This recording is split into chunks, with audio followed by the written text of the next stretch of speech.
രാമ രാമ ഹരേ ഹരേ ഹരേ കൃഷ്ണ കൃഷ്ണ കൃഷ്ണ ഹരേ ഹരേ ഹരേ രാമ രാമ രാമ ഹരേ ഹരേ ഹരേ കൃഷ്ണ കൃഷ്ണ കൃഷ്ണ ഹരേ ഹരേ ഹരേ രാമ രാമ ഹരേ ഹരേ കൃഷ്ണ കൃഷ്ണ കൃഷ്ണ ഹരേ ഹരേ ഹരേ രാമ രാമ ഹരേ ഹരേ ഹരേ കൃഷ്ണ കൃഷ്ണ ഹരേ ഹരേ ഹരേ രാമ രാമ ഹരേ ഹരേ ഹരേ കൃഷ്ണ കൃഷ്ണ ഹരേ ഹരേ ഹരേ രാമ രാമ ഹരേ ഹരേ ഹരേ കൃഷ്ണ കൃഷ്ണ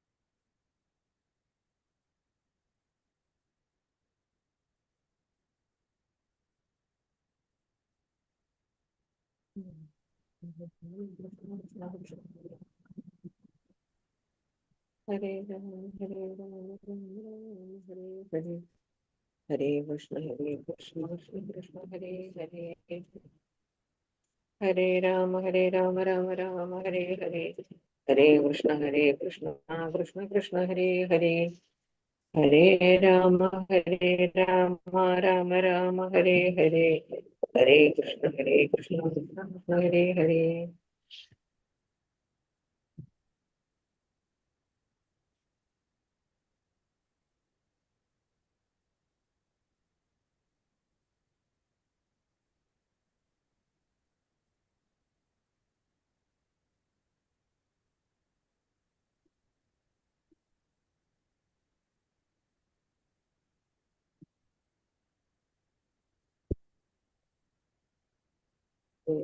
ഹരേ കൃഷ്ണ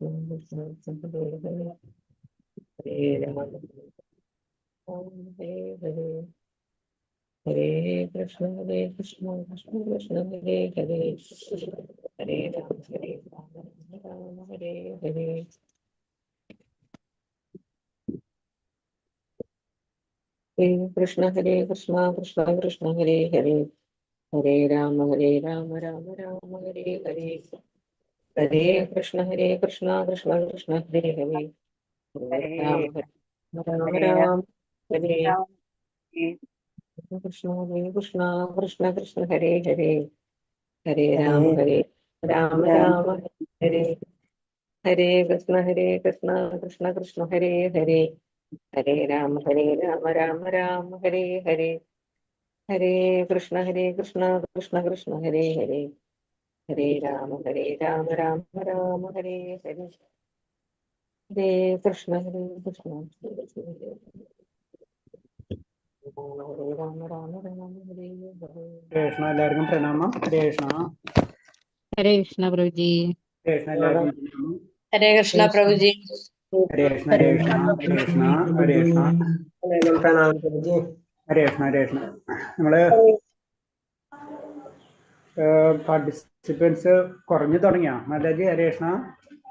ഇടയ്ക്കിടയ്ക്ക് കുറയുന്നുണ്ട്. നമ്മളെ L2 batch L3യിലേക്ക് വന്നില്ലേ, അവരിപ്പോ 4 5 പേരേ ഉള്ളു. ഞാൻ കുറെ പേരെ വിളിച്ചപ്പോ അവർക്ക് കണ്ടിന്യൂ ചെയ്യാൻ പറ്റുന്നില്ല, സമയം കിട്ടുന്നില്ല എന്നൊക്കെയാ പറഞ്ഞു. കുറെ പേരെ ഞാൻ വിളിച്ചു നോക്കി.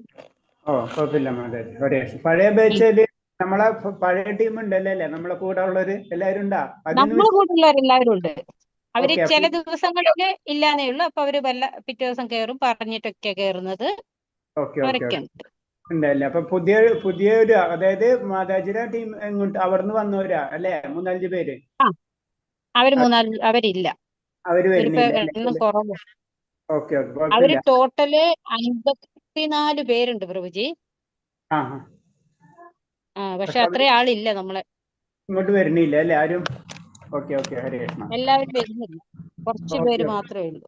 ശരി 1-2 പ്രാവശ്യം വിളിച്ചിരിക്കും. അത് കഴിഞ്ഞാൽ പിന്നെ ഡ്രോപ്പ് ചെയ്തിരിക്കും മാതാജി. പിന്നെ അവർക്ക് ബുദ്ധിമുട്ടാവരുതല്ലോ. ഹരേ കൃഷ്ണ. അതെ ശരി. ഓക്കെ 1-2 പ്രാവശ്യം വിളിച്ചു നോക്കാം. പിന്നെ അവര് ഇന്റൻഷനിലാണെങ്കിൽ പിന്നെ കളഞ്ഞിരിക്കും. പിന്നെ നമ്മൾ ശ്രദ്ധിക്കേണ്ട. ഓക്കെ ശരി. ഓക്കെ. സ്ഥിരമായിട്ട് വരുന്നവര് മിസ്സായിട്ടുണ്ടെങ്കിൽ നമ്മൊന്ന് വിളിച്ചു നോക്കാം. അല്ലാത്തവര് ഇപ്പൊ കണ്ടിന്യൂസ് ആയിട്ട് അവർ മിസ് വെച്ച് കഴിഞ്ഞാൽ വിട്ട് കളഞ്ഞിരിക്കും. ഓക്കെ. ഹരേ കൃഷ്ണ ഹരേ കൃഷ്ണ. ഹരേ കൃഷ്ണ ഹരേ കൃഷ്ണ. ഓം നമോ ഭഗവതേ വാസുദേവായ നമോ ഭഗവതേ വാസുദേവായ ഓം നമോ ഭഗവതേ വാസുദേവായ ഓം നമോ ഭഗവതേ വാസുദേവായ. നാരായണം നമസ്കൃത്യം നരം ചൈവ നരോത്തമം ദേവീം സരസ്വതീം വ്യാസം തതോ നഷ്ടപ്രായേഷു ഭദ്രേഷു നിത്യം ഭാഗവത സേവയാ. ഭാഗവതേ ഉത്തമ ശ്ലോകേ ഭക്തിർഭവതി നഷ്ടഗീ. മുഖം കരോതി വാചാലം പങ്കും ലംഘയതേ ഗിരി. കൃപതമഹം വന്ദേ പരമാനന്ദമാധവം ശ്രീഗുരുദീനതാരിണം ശ്രീചൈതന്യമീശ്വരം. ജ്ഞാനതിമിരന്തസ്യ ജ്ഞാനാഞ്ജലശലാകയാ ചക്ഷുർമിലിതം യേന തസ്മൈ ശ്രീഗുരുവേ നമഃ. ശ്രീചൈതന്യം മനോഭീഷ്ടം സ്ഥാപിതം യേന ഭൂതലേ സ്വയം രൂപകഥാ മഹ്യം ദദാതി സ്വഭാന്തികം. വന്ദേഹം ശ്രീഗുരു ശ്രീയുതപദകമലം ശ്രീഗുരും വൈഷ്ണവാംശ. ശ്രീരൂപം സാഗരജാതം സഹന രഘുനാഥാനിധം തം സജീവം സാദൈവം സാവധൂതം പരിജനസഹിതം കൃഷ്ണചൈതന്യദേവം ശ്രീരാധാകൃഷ്ണപാദാൻ സഹന ലളിത ശ്രീവിശാഖാനിം താം സാഹേ കൃഷ്ണ കരുണാ സിന്ധോ ദീനബന്ധോ ജലപദേ ഗോപേശ ഗോപികാന്ത രാധാകാന്ത നമസ്തുതേ. തപ്തകാഞ്ചന ഗൗരാംഗീ രാധേ വൃന്ദാവനേശ്വരി വൃഷഭാനുസുതേ ദേവി പ്രണമാമി ഹരിപ്രിയേ. വാഞ്ചാകൽപതരൂപേച്ഛ കൃപാ സിന്ധിഭ്യോ പതിനാം പാവനേഭ്യോ വൈഷ്ണവേഭ്യോ നമോ നമഃ. നമോ വിഷ്ണുപാദായ കൃഷ്ണപ്രേഷ്ഠായ ഭൂതലേ ശ്രീമദേ ഭക്തിവേദാന്ത സ്വാമിനിധി നാമിനെ. നമസ്തേ സാരസ്യ ദേവേ ഗൗരവാണി പ്രചാരിണേ നിർവിശേഷ ശൂന്യവാദി പാശ്ചാത്യദേശധാരിണേ. ജയ ശ്രീകൃഷ്ണ ചൈതന്യ പ്രഭു നിത്യാനന്ദ ശ്രീ അദ്വൈത ഗദാധര ശ്രീവാസാദി ഗൗരഭക്തവൃന്ദ. ഹരേ കൃഷ്ണ കൃഷ്ണ കൃഷ്ണ ഹരേ ഹരേ. ഹരേ രാമ രാമ രാമ ഹരേ ഹരേ. ഹരേ കൃഷ്ണ കൃഷ്ണ കൃഷ്ണ ഹരേ ഹരേ.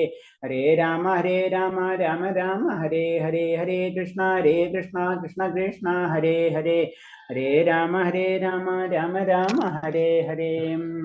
ഹരേ കൃഷ്ണ പ്രഭാതിക്ക് ഗുരുദേവ് ജനത് കോടി വൈഷ്ണവ ഭക്തർക്ക് ജയ്. ഹരേ കൃഷ്ണ.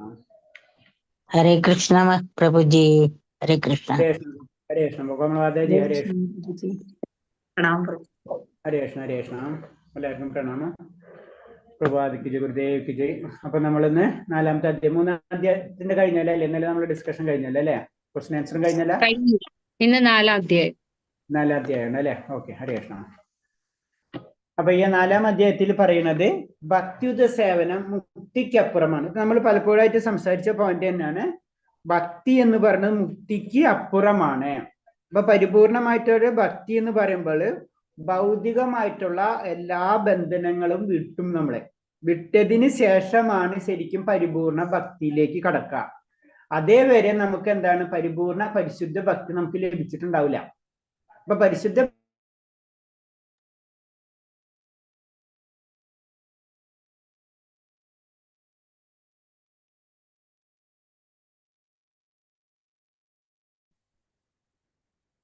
ാണ് അവരെന്താണ്? അവര് ഭൗതിക ലോകത്ത് നിന്നുകൊണ്ട് തന്നെ മുക്താത്മാക്കളാണ്, ഭക്തന്മാരാണ് അവര്.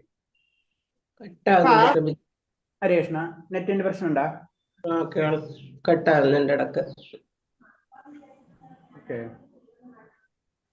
കൂടുതൽ ഡിസ്റ്റർബ് ആകുമ്പോ പറയണം കേട്ടോ, അല്ലെങ്കിൽ വീഡിയോ ഓഫ് ചെയ്തോണ്ട്. കൂടുതൽ ഉണ്ടാവുമ്പോ ഒന്ന് പറഞ്ഞിരിക്കും.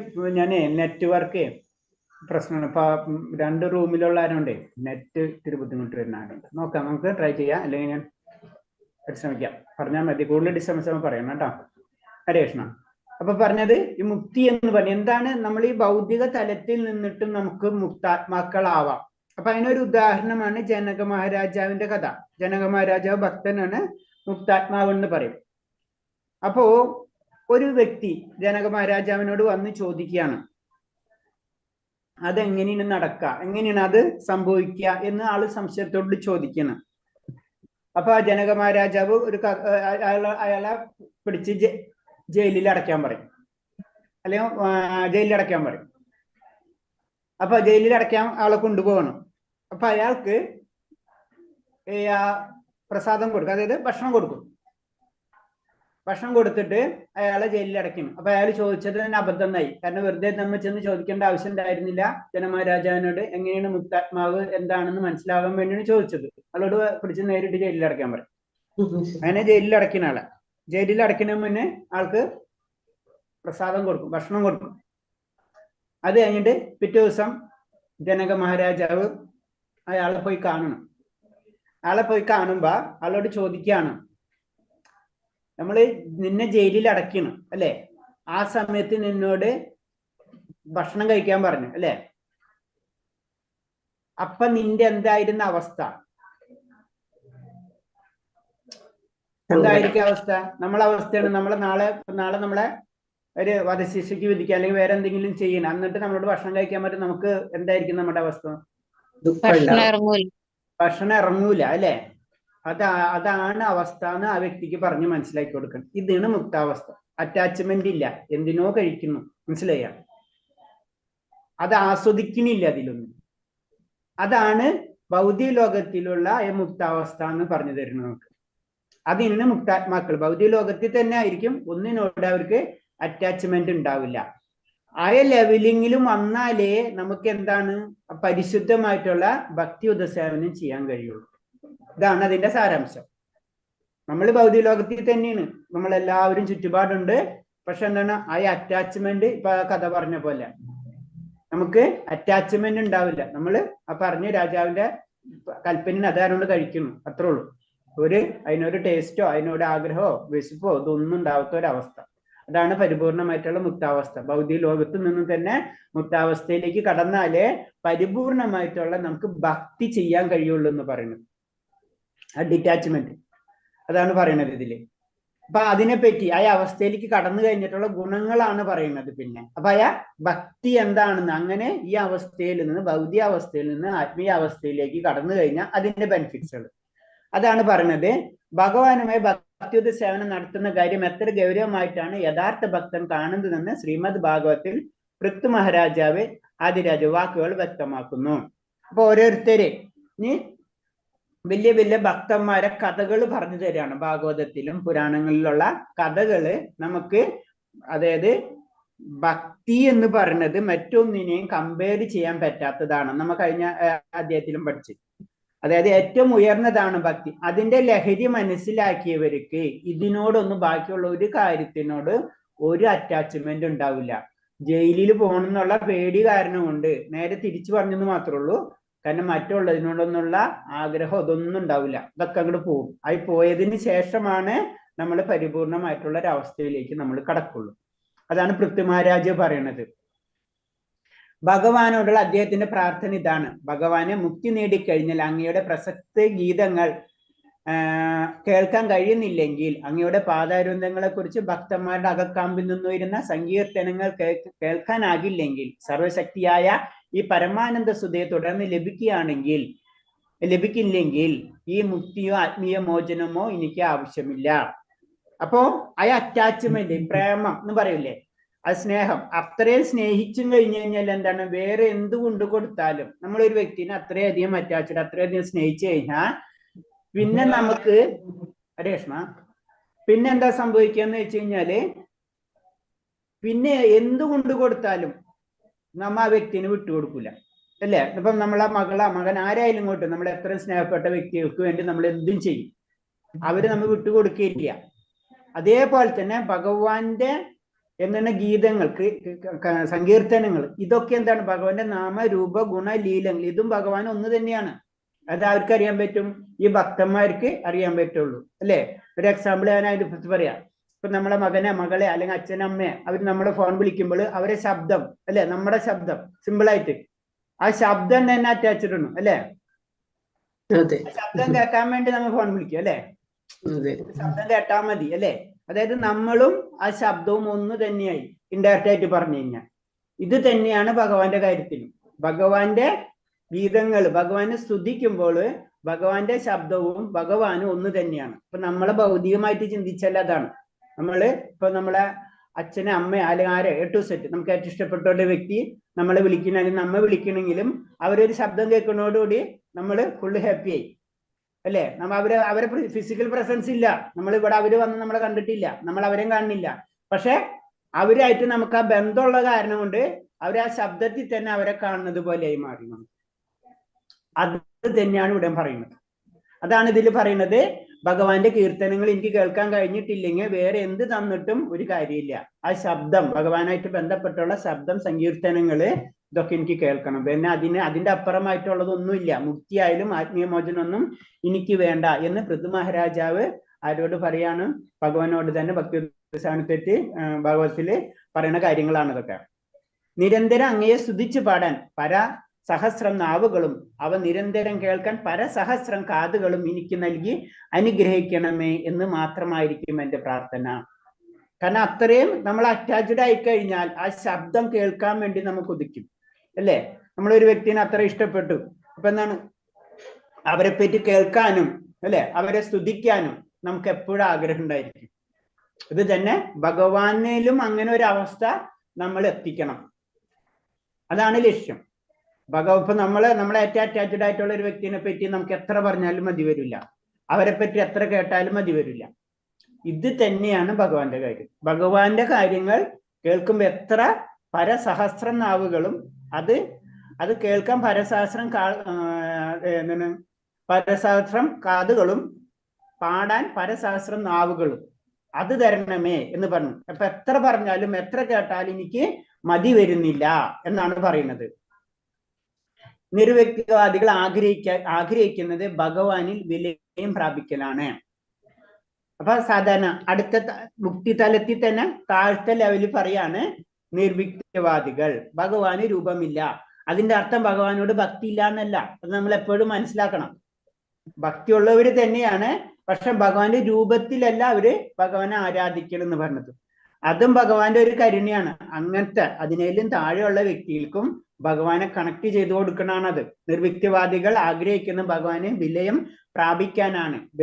പക്ഷെ വ്യക്തിഭേദമില്ലാതെ ഭഗവാന്റെ സങ്കീർത്തനങ്ങൾ പാടാനും കേൾക്കാനും എങ്ങനെ കഴിയും? ഭഗവാന്റെ സർവശായിയായ രൂപത്തെക്കുറിച്ച് അവർക്കൊന്നും അറിവില്ലാത്തത് കൊണ്ട് അവർക്ക് തിരുനാമങ്ങൾ ഉരുവിടാനും ഭഗവാന്റെ അതീന്ദ്ര കർമ്മം കുറിച്ച് കേൾക്കാനും സാധ്യമല്ല.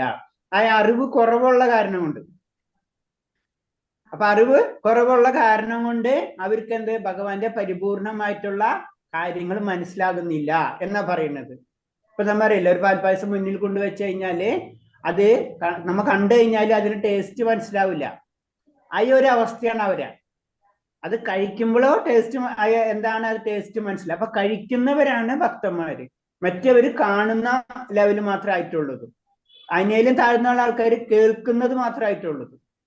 അപ്പൊ ഈ മൂന്നും കിട്ടുന്ന ഒരു അവസ്ഥയാണ് ശരിക്കും ഭക്തർ. അപ്പൊ അത് ആസ്വദിച്ചു കഴിഞ്ഞാൽ, കാണുകയും കേൾക്കുകയും അനുഭവിക്കുകയും ചെയ്തു കഴിഞ്ഞാൽ പിന്നെ അത് വിട്ടുകളയില്ല. അതാണ് പറയുന്നത്. മറ്റൊരു തരത്തിൽ പറഞ്ഞാൽ മുക്തിക്കും അപ്പുറത്തും എത്തുമെങ്കിലും ഭഗവാന്റെ സർവശായി കീർത്തനം ആസ്വദിക്കാൻ അദ്ദേഹത്തിന് രൂപം മനസ്സിലാക്കാന് ആവില്ല. അപ്പൊ എന്താണ്, ഈ നിർവിക്തവാദികൾ മുക്തിതലത്തിൽ, അതായത് ഭൗതികതയിൽ നിന്ന് വിട്ടവര്, പക്ഷെ എന്താണ്, ആ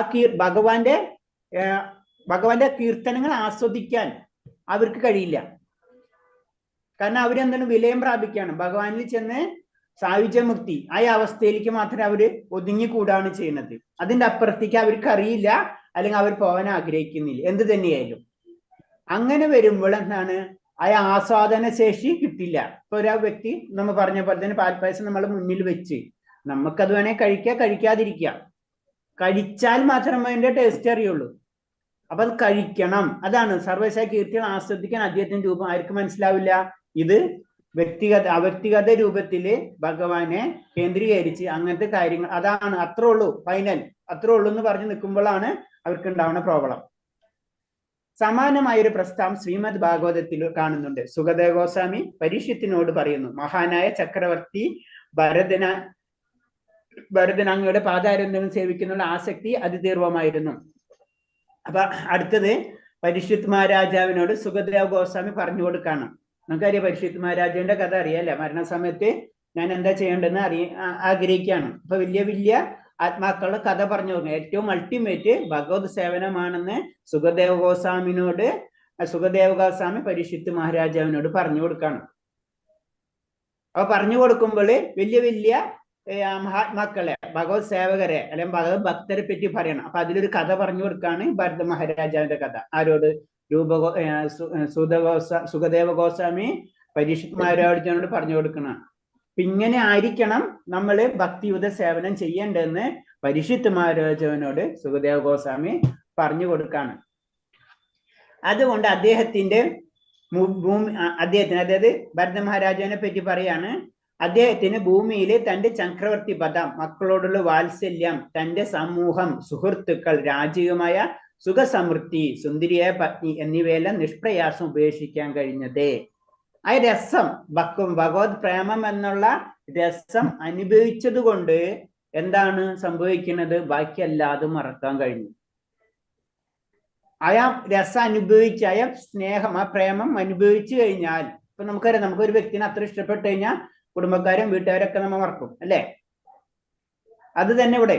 അപ്പൊ ഭഗവാനിൽ അത്രയും പ്രേമഭക്തി ആയി കഴിഞ്ഞാൽ ബാക്കിയല്ലാതെ നമ്മൾ മറന്നു പോകും എന്ന് പറഞ്ഞ് നിഷ്പ്രയാസം ഉപേക്ഷിക്കാൻ കഴിയും. അത് ഭരത മഹാരാജാവിന്റെ കഥ പറയാണ്. അപ്പൊ നമുക്കറിയാം, പരീക്ഷിത് മഹാരാജാവിന്റെ കഥ നമുക്കറിയാം. 7 ദിവസമുള്ള 7 ദിവസത്തിൽ എന്ത് ചെയ്യണമെന്ന് അറിയില്ലാത്ത കാരണം കൊണ്ട് അപ്പൊ ഭഗവത് സേവനത്തിന് വേണ്ടി ഉപയോഗിക്കുകയാണ്. അപ്പൊ ഭഗവത് സേവനം എന്ന് പറഞ്ഞാൽ ഇതാണെന്ന് ശരിക്കും സുഖദേവ് ഗോസ്വാമി പരീക്ഷിത് മഹാരാജാവിനോട് പറഞ്ഞു. ആരെ കഥ? ഭരത മഹാരാജാവിന്റെ കഥ പറഞ്ഞു കൊടുക്കാണ്. ഭൗതികമായ സകല ഐശ്വര്യങ്ങൾ അദ്ദേഹത്തിന് നൽകാൻ ഭാഗ്യദേവത തയ്യാറായിരുന്നു. പക്ഷെ ആ വക സമൃദ്ധികളൊന്നും അദ്ദേഹം കൈക്കൊണ്ടില്ല. അപ്പൊ ഭാഗ്യദേവത, കാരണം ഭഗവാന്റെ അടുത്ത് പോകുമ്പോ ഭഗവാന്റെ കൂടെ എപ്പോഴും ആരുണ്ട്? ഭാഗ്യദേവതയുണ്ട്, അല്ലെ? ലക്ഷ്മി ദേവി ഉണ്ട്. അപ്പൊ ലക്ഷ്മി ദേവി ഭഗവാനെ കൊടുക്കൂല, ബാക്കി എല്ലാതും കൊടുക്കും. അതാണ് പറഞ്ഞ ആ സമൃദ്ധികളൊന്നും അദ്ദേഹം കൈക്കൊണ്ടില്ല. കാരണം അദ്ദേഹത്തിന് എന്താ വേണ്ടത്? ഭഗവാനെ തന്നെയാണ് വേണ്ടത്. അതാണ് ആ കാര്യം. ഭരതന്റെ ഈ മനോഭാവത്തെ സുഖദേവ ഗോസ്വാമി വളരെയധികം പ്രകീർത്തിക്കുന്നുണ്ട്. അദ്ദേഹം പറയുന്നു, ഭഗവാൻ മധുസൂദനന്റെ, കൃഷ്ണന്റെ സർവശായിയായ രൂപത്തിൽ ആകൃഷ്ടരായവർ ആരും, പല ഋഷിമാരും ആഗ്രഹിക്കുന്ന മുക്തി പോലും നിസ്സാരമായി തള്ളി കളയുന്നു. ഭൗതിക സമൃദ്ധിയുടെ കാര്യം പിന്നെ പറയണോ?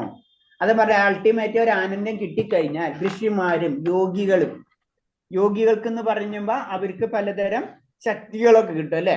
സിദ്ധന്മാരെന്നൊക്കെ പറയാം. അല്ലെങ്കിൽ യോഗി ശക്തി, പരലോകത്തിലേക്ക് വരാനും പോകാനും, അങ്ങനെയൊക്കെ പല പല ശക്തികൾ യോഗികൾക്ക് കിട്ടും. അവരാഗ്രഹിക്കുന്നത്, അവരാഗ്രഹിക്കുന്ന മുക്തി പോലും തള്ളിക്കളയുന്നു. പിന്നല്ലേ ഭൗതിക സമൃദ്ധി. ഇപ്പൊ ഭൗതിക സമൃദ്ധി എന്ന് പറഞ്ഞാൽ വളരെ തുച്ഛം, നമുക്ക് കമ്പയർ ചെയ്യാനേ ഒന്നുമില്ല മറ്റുള്ളതിനൊക്കെ വെച്ച് നോക്കാം. ആത്മീയമായിട്ടുള്ള വസ്തുക്കളെ വെച്ച് നോക്കുമ്പോൾ ഭൗതികമായിട്ടുള്ള സമൃദ്ധി എന്ന് പറഞ്ഞാൽ വളരെ കുറവ്. അതാണ് ശരിക്കും നമ്മൾ പറയാൻ ഗുരു മഹാരാജാവ് എന്ന് നമ്മൾ പറയാം. നമ്മളെ ജയപദസ്വാമി ഗുരു മഹാരാജാവ് ഞാൻ പലപ്പോഴും പറഞ്ഞിട്ടുണ്ട്. ഗുരു മഹാരാജാവ് അവർ മഹാരാജാക്കന്മാരാണ്. നമുക്കറിയാം 2 രാജാക്കളുള്ളത്, നമ്മളെ ഭൗതികമായിട്ടുള്ള രാജാവും ആത്മീയമായിട്ടുള്ള രാജാവും. ഭൗതികമായിട്ടുള്ള രാജാവ് എന്ന് പറഞ്ഞാൽ എല്ലാം ഉള്ള ആള്, ആത്മീയമായിട്ടുള്ള രാജാവ് എന്ന് പറഞ്ഞാൽ ഒന്നുമില്ലാത്ത ആള്. അതാണ് അതിന്റെ വ്യത്യാസം. അപ്പൊ ഏറ്റവും മുൻഗണന കൊടുക്കുന്നത് ആർക്കാണ്? ഒന്നുമില്ലാത്ത വ്യക്തിക്കാണ് ഏറ്റവും ഉന്നതമായിട്ടുള്ള സ്ഥാനം കൊടുക്കുന്നത്. അതായത് ഭൗതികമായിട്ട് ഇല്ലാത്ത വ്യക്തി, ഭൗതികമായിട്ട് എല്ലാ അറ്റാച്ച്മെന്റും വിട്ട വ്യക്തിയാണ് ഏറ്റവും ഉന്നതമായിട്ടുള്ള അവസ്ഥയാണെന്ന് പറഞ്ഞു. അതിന് മഹാരാജാവ് എന്ന് പറയുന്നത്. അവരാണ് മഹാരാജാവ്. അവർക്കൊന്നും ഒന്നുമില്ല ബേസിക്കായിട്ട് പറഞ്ഞു കഴിഞ്ഞാൽ. അപ്പൊ അത് ആ അവസ്ഥയാണ് ഭഗവാൻ. അപ്പോഴാണ് നമ്മൾ പരിപൂർണമായിട്ട് ഭഗവാനിൽ ശരണം പ്രാപിക്കുന്നത്. ആ വ്യക്തിക്ക് പിന്നെ ഈ ഭൗതിക സമൃദ്ധിയോ അതേപോലെ തന്നെ മറ്റുള്ള ആകർഷണങ്ങളോ ഒന്നും വരില്ല. ശ്രീമദ് ഭാഗവതത്തിൽ സമാനമായ ഒരു പ്രസ്ഥാന വൃദ്ധാസുരൻ നടത്തുന്നുണ്ട്. ഭാഗവതത്തിൽ വേറെ ഒരു, ഇപ്പൊ അതിന് മുന്നേ പരിശുദ്ധ മഹാരാജന്റെ കഥ പറഞ്ഞ് ഇനി വൃദ്ധാസുരത്തിന്റെ. അപ്പൊ കഥകൾ പറഞ്ഞു തരാണ്. അതായത് നമ്മൾ പറഞ്ഞ പോയിന്റ്, മുക്തിക്ക് അപ്പുറമാണ് ഭക്തി എന്ന് പറയുമ്പോൾ അത് പല പല പോയിന്റ്സുകൾ വെച്ച് പറഞ്ഞു തരണം. ഭാഗവതത്തിലെ പല ശ്ലോകങ്ങളുടെ ബേസിസിൽ നമുക്ക് പറഞ്ഞു തരാണ്. അരൂപ ഗോസ്വാമി പറഞ്ഞു തരാണ്. അപ്പൊ ആദ്യം പറഞ്ഞ് പരിശുദ്ധ മഹാരാജന്റെ കഥ പറഞ്ഞു. പരിശുദ്ധ മഹാരാജാവിലൂടെ ഭരത മഹാരാജാവിന്റെ കഥ പറഞ്ഞു തന്നു. ഇനി അടുത്തത് പറഞ്ഞാണ് വൃദ്ധാസുരന്റെ കഥ. ചിത്രകേതു, വൃദ്ധാസുരൻ എന്ന് പറഞ്ഞാൽ ചിത്രകേതു എന്ന് പറഞ്ഞ ഒരു അസുരൻ, ഒരു ഗന്ധർവനായിരുന്നു. അദ്ദേഹം പോണ സമയത്ത് ശിവനും പാർവതിയും കാണുന്ന സമയത്ത് അവരെ അപമാനിക്കുക, അങ്ങനെ എന്ത് പറഞ്ഞിട്ട് പിന്നെ അസുരനായിട്ട് ജനിക്കുകയാണ്. പിന്നെ ഈ അസുരൻ വധിക്കപ്പെടുന്നുണ്ട്. അപ്പൊ അത് അസുരൻ വധിക്കുന്ന സമയത്തും എന്താണ്, അസുര സ്വഭാവം ഉണ്ടെങ്കിലും ഭഗവാനെ തന്നെയാണ് എപ്പോഴും ഇത് ചെയ്തിരുന്നത്, എന്താ പറയുന്നത്, സമർപ്പണം ചെയ്തിരുന്നത്.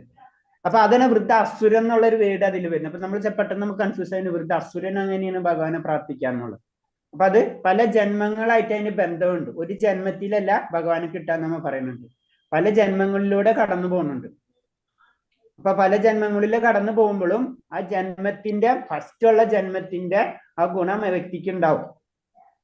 അപ്പൊ ആ വൃദ്ധാസുരന്റെ കഥ പറയാണ്, ഭഗവാൻ ഭക്തിയുത സേവനം ഉപേക്ഷിച്ചാൽ ഈ വൃദ്ധാസുരനെ വധിക്കാൻ വേണ്ടിന് മഹർഷിയുടെ പേര് പറഞ്ഞ് ഇന്ദ്രൻ വധിക്കാൻ പോകുമ്പോ ഇന്ദ്രനെ കൊണ്ട് വധിക്കാൻ പറ്റില്ല. അങ്ങനെ മഹാവിഷ്ണുവിന്റെ അടുത്ത് പോവാണ്. അങ്ങനെ ചോദിക്കാണ് എങ്ങനെയാ അദ്ദേഹത്തെ വധിക്കാന്ന് വൃദ്ധാസുരനെ. അപ്പൊ പറഞ്ഞു കൊടുക്കാണ് മഹർഷിയുടെ പേര് കഥാജി മഹർഷി എന്ന് തോന്നുന്നു. അദ്ദേഹത്തിന്റെ ശരീരത്തിൽ നിന്നുള്ള അസ്ഥികൾ ഉപയോഗിച്ചിട്ടുള്ള ആയുധം, അതാണ് വജ്രായുധം. ആ വജ്രായുധം ഉപയോഗിച്ചിട്ടുണ്ട്. പിന്നെ കഥാജിയാണെന്ന് തോന്നുന്നു, എനിക്ക് പേര് പെട്ടെന്ന് ഓർമ്മയില്ല. ദദീജി Maharshi. Okay, thank you Mataji. എന്റെ വേർഡ് എനിക്ക് ചെറിയൊരു സംശയമാണ്. ഓക്കെ, അങ്ങനെയാണ് ആ സംഭവം. അപ്പൊ എപ്പോഴും അവരുടെ ഉള്ളിൽ ആ ഭക്തി, ആ മരണസമയത്തും അസുരനായിട്ടാണെങ്കിലും ഭക്തി ഉണ്ടായിരുന്നു. അപ്പൊ ആ ഭക്തിയുടെ കാര്യം പറ്റിയാണ്. അപ്പൊ വൃദ്ധാസുരൻ എന്ന് പറയുമ്പോൾ നമുക്ക് സംശയം വരരുത്. ഭഗവാനെ ഭക്തിയുത സേവനം ഉപേക്ഷിച്ചാൽ ഒരു പക്ഷെ എന്നെ ധ്രുവലോകത്തിലേക്ക് ഉയർത്തിയെന്ന് വരാം. അതല്ല പ്രപഞ്ചത്തിലെ സർവ്വലോകങ്ങളുടെയും അധിപനാക്കി എന്ന് വരാം. എന്നാൽ എനിക്ക് വേണ്ട യോഗ്യസിദ്ധികളും വേണ്ട, ആത്മീയ വിമോചനവും ഞാൻ ആഗ്രഹിക്കുന്നില്ല. അങ്ങനെയുമായുള്ള സമ്പർക്കവും അനശ്വരമായ സർവ്വശായിയുമായ സേവനം അങ്ങേക്ക് ചെയ്യാനുള്ള അവസരമേ എനിക്ക് വേണ്ടു. അപ്പൊ അവര് വൃദ്ധാസുരനും പ്രാർത്ഥിക്കും. ഭാഗവതത്തിലും വൃദ്ധാസുരനും പ്രാർത്ഥിക്കുന്ന രംഗാണ്. വേറെ ഒന്നും എനിക്ക് വേണ്ട. എത്ര വലിയ ധ്രുവലോകം അല്ലേ, നമുക്ക് ധ്രുവന് ചെയ്തു കൊടുത്താണ് ഭഗവാൻ. ധ്രുവൻ എന്താ ചോദിക്കേണ്ടതെന്ന് മറന്നുപോയി ഭഗവാനെ കാണുന്നതോടുകൂടി. അതാണ് നമ്മൾ ഇന്നലെ പറഞ്ഞത്. നമ്മളെ ആഗ്രഹം വെച്ച് ചെന്നാലും ഭഗവാനെ കാണുന്നതോടുകൂടി ആഗ്രഹം തന്നെ മറന്നു പോകും നമ്മുടെ. പിന്നെ ഭഗവാനാണ് ധ്രുവലോകം ഉണ്ടാക്കി കൊടുക്കുന്നത്. അപ്പൊ അതടക്കം എനിക്ക് വേണ്ടെന്ന് ആരാ പറഞ്ഞ്? വൃദ്ധാസുരൻ പറയാണ്. അതുപോലെ തന്നെ വലിയ ഐശ്വര്യം ഒന്നും എനിക്ക് വേണ്ട, എനിക്ക് വേണ്ടത് അങ്ങയെ സേവനം ചെയ്യേണ്ടുള്ള ഒരു അവസരം എനിക്ക് തന്നാ മതി എന്ന് പറയാണ്. അപ്പൊ വൃദ്ധാസുരന്റെ കഥ പറയാണ്. അതേപോലെ തന്നെ അടുത്തത് മഹാദേവൻ സതീദേവിയോട് പറയുന്ന കഥ. ഇതൊക്കെ ഏറ്റവും പരമമായത് ഭക്തിയുത സേവനം, ഭഗവത് സേവനം അതാണെന്ന് നമ്മളോട് പറഞ്ഞു തരണം. അതിലുള്ള ആനന്ദമാണ് പരിപൂർണം. അത് ടച്ച് ചെയ്ത് കഴിഞ്ഞാൽ പിന്നെ ഒന്നും നമുക്ക് ആവശ്യമായിട്ട് തോന്നില്ല. അതാണ് നമ്മൾ അതിലേക്കുള്ള വഴിയാണ് നമ്മൾ നടക്കുന്നത്. ബാക്കിയൊക്കെ നമ്മൾ വീഴ്ചകൾ വരും. ഭൗതികമായിട്ടുള്ള ഒരു കാര്യം കിട്ടി 2 ദിവസം കഴിയുമ്പോൾ അത് മാറും, വേറെ തുടങ്ങും. ആത്മീയമായിട്ടുള്ള മറ്റുള്ള സിദ്ധി ആയാലും മുക്തി ആയാലും ഒക്കെ ആ കാറ്റഗറിയിലാണ് വരുന്നത് പറയുന്നത്. മഹാദേവൻ സതീദേവിയോട് പറയുന്നു. ശ്രീമദ് ഭാഗവതത്തിൽ ശിവൻ സതീദേവിയോട് പറയുന്ന വാക്കുകൾ ഈ പ്രസ്ഥാനത്തിൽ ഒന്നുകൂടി ഉറപ്പിക്കുന്നുണ്ട്. പ്രിയെ നാരായണിൽ കൃഷ്ണനിൽ ഭക്തിയുള്ളവർ ഒന്നിനെയും ഭയപ്പെടുന്നില്ല. ഉപരിലോകങ്ങളിലേക്ക് ഉയർത്തപ്പെട്ടാലും അവർക്ക് ഭൗതിക മാലിന്യങ്ങളിൽ നിത്യമുക്തി ലഭിച്ചാലും അതല്ല നരക സമാനമായ ജീവിതാവസ്ഥയിലേക്ക് ചവിട്ടി താഴ്ത്തിയപ്പെട്ടാൽ പോലും. അപ്പൊ ഇവരൊരിക്കലും ഭക്തന്മാർക്ക് ഏത് സമയത്തും ഭഗവാന്റെ ചിന്ത മാത്രമേ ഉള്ളൂ. അപ്പൊ ഞാൻ നരകത്തിലേക്ക് പോകുന്നോ, ഞാൻ സ്വർഗത്തിലേക്ക് പോകുന്നു എന്ന് അവർക്ക് ചിന്തയുണ്ടാവില്ല. അവരെ അവബോധം മുഴുവനും കൃഷ്ണഭക്തിയിലായിരിക്കും എന്ന് ആരോട് പറഞ്ഞു കൊടുക്കാണ്? മഹാദേവൻ സ്വന്തം പത്നിയായ സതീദേവിയോട് പറഞ്ഞു കൊടുക്കുന്ന കാര്യം ഭാഗവതത്തിൽ പറഞ്ഞിരിക്കുകയാണ്. അപ്പൊ ഇതാണ് ഭാഗവതത്തിൽ. അപ്പൊ പരമശിവൻ തന്നെ പറയാണ്. അപ്പൊ ഭാഗവതത്തിൽ നമ്മൾ ഭാഗവതം വായിക്കുമ്പോൾ നമുക്ക് ഇങ്ങനത്തെ കാര്യങ്ങളൊക്കെ ക്ലിയർ ആയിട്ട് മനസ്സിലാവും. ഏറ്റവും ഉയർന്നത് ഭഗവാൻ തന്നെയാണെന്ന് പരമശിവൻ തന്നെ പറയാണ്. എന്തിനാരെ ഏത് പരിസ്ഥിതിയിലും അവർ ഒന്നിനെയും ഭയപ്പെടുന്നില്ല. നാരായണന്റെ പാതാരവിന്ദങ്ങൾ അഭയം പ്രാപിച്ചിരിക്കുന്ന എന്നൊരൊറ്റ കാരണം കൊണ്ട് തന്നെ അവർക്ക് ഭൗതികമായ ലോകത്തിൽ ഏത് പരിസ്ഥിതിയും സമാനമാണ്. അതാണ് ജനക മഹാരാജിന്റെ ഞാൻ ഫസ്റ്റ് സ്റ്റാർട്ടിങ്ങിൽ ആ കഥ പറഞ്ഞത്. അവർക്ക് ഏത് പരിസ്ഥിതിയും ഒരേപോലെ ആയിരിക്കും. കാരണം അവരെ അവബോധം മുഴുവനും കൃഷ്ണസ്മരണയിലായിരിക്കും എന്ന് പറയാണ്. ഇനി അടുത്തത് ഇന്ദ്രദേവൻ തിഥി പതിയായ ഇന്ദ്രൻ പറയുന്നത് ഇത് തന്നെ. ഇന്ദ്രൻ തിഥിയോട് പറയുന്നു, അമ്മേ തിഥി അതിഥി രണ്ടുപേരുണ്ടല്ല, ദേവന്മാരെയും അസുരന്മാരുടെ അതിഥിയല്ലേ തിഥി ഓർമ്മയുണ്ട? തിഥി ആരാ? തിഥി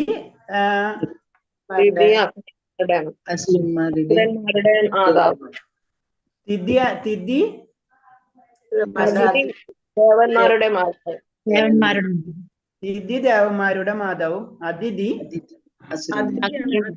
അസുരന്മാരുടെ മതവും അല്ലേ? ഓക്കെ. കശ്യപ മുനിക്കല്ലേ? കശ്യപ മുനിയാണ് തോന്നുന്നു അല്ലെ?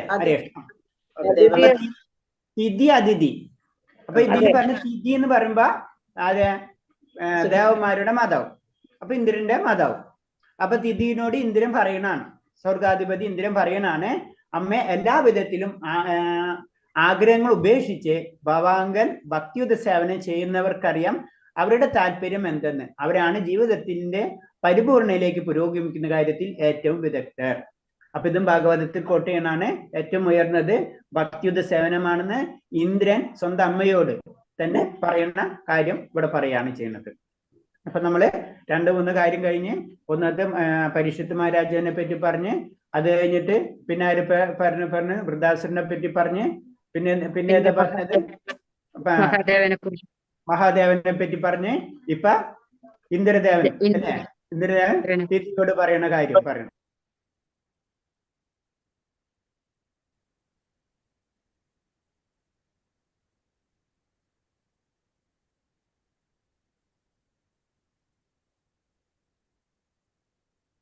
പറഞ്ഞിട്ടുണ്ട്. അങ്ങനെ 1, 2, 3, 4 നമ്മൾ കോർട്ടിൽ ഒരു കാര്യം കൊടുത്തു കഴിഞ്ഞാൽ അതിന് എവിഡൻസ് അല്ലെ? അങ്ങനെ കൊടുക്കണ പോലെ ഒരു എവിഡൻസ് 1, എവിഡൻസ് 2, എവിഡൻസ് 3, എവിഡൻസ് 4 എന്ന് പറഞ്ഞ പോലെ ഇങ്ങനെ കോട്ട് ചെയ്യണം.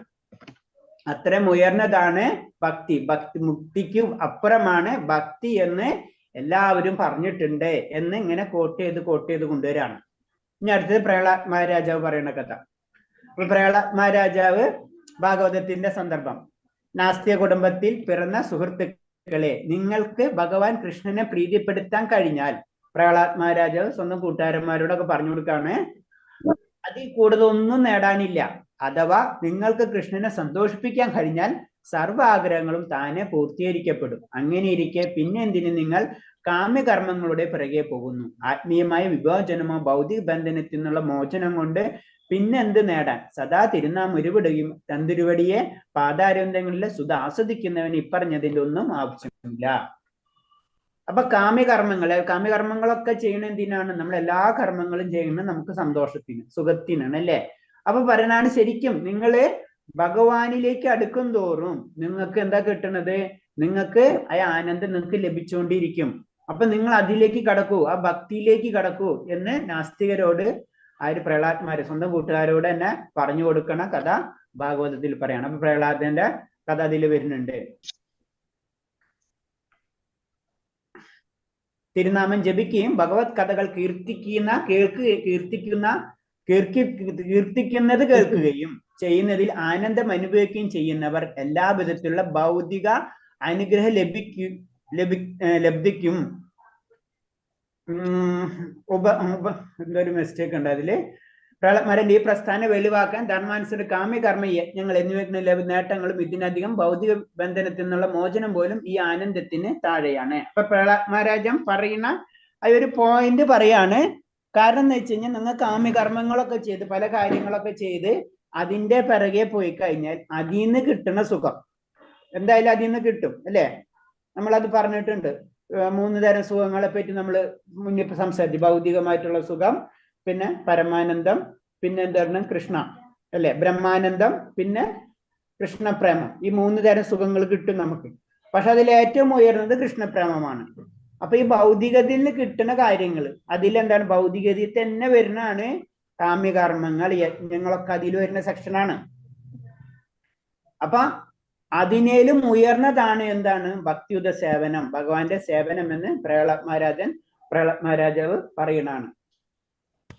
അപ്പൊ പ്രഹ്ലാദ് മഹാരാജന്റെ കഥയായി.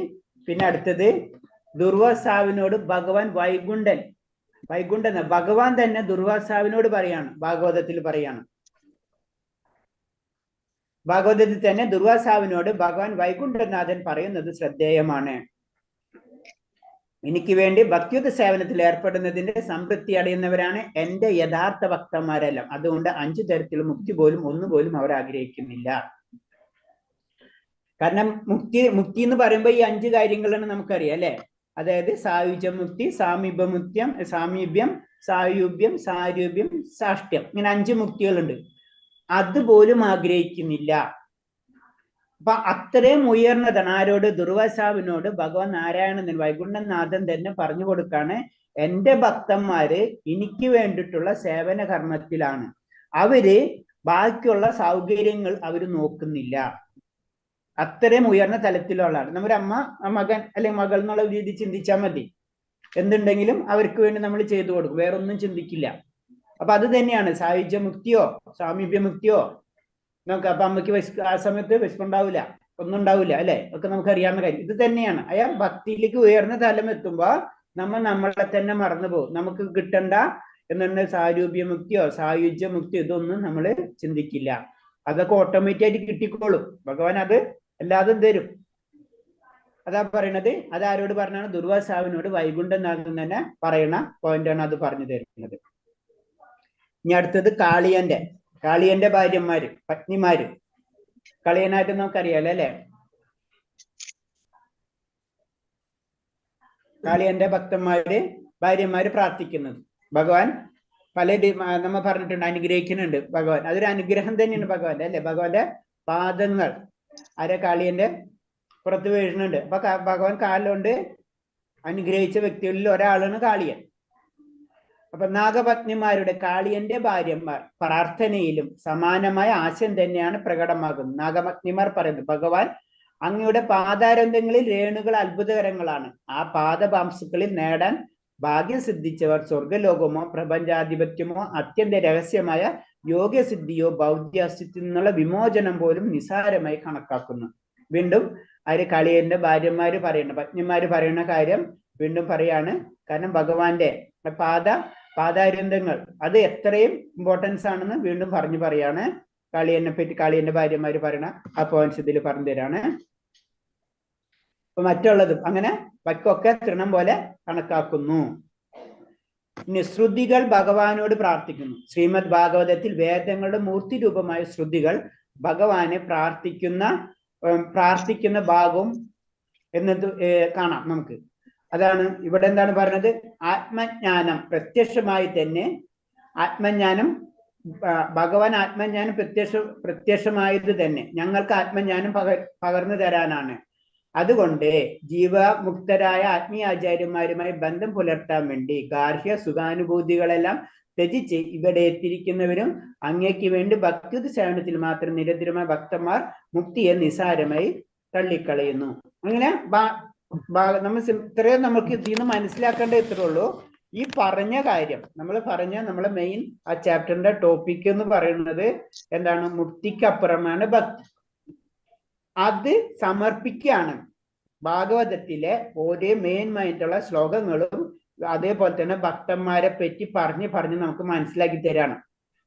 ദുർവാസാവിനോട് ഇങ്ങനെ പറഞ്ഞു, പ്രഹ്ലാദൻ ഇങ്ങനെ പറഞ്ഞു, വൃദ്ധാസുരൻ ഇങ്ങനെ പറഞ്ഞു, മഹാദേവൻ ഇങ്ങനെ പറഞ്ഞു നമ്മളോട് ഏറ്റവും ഉയർന്നതാണ് ഭക്തി എന്ന് നമുക്ക് പറഞ്ഞു തരാണ്.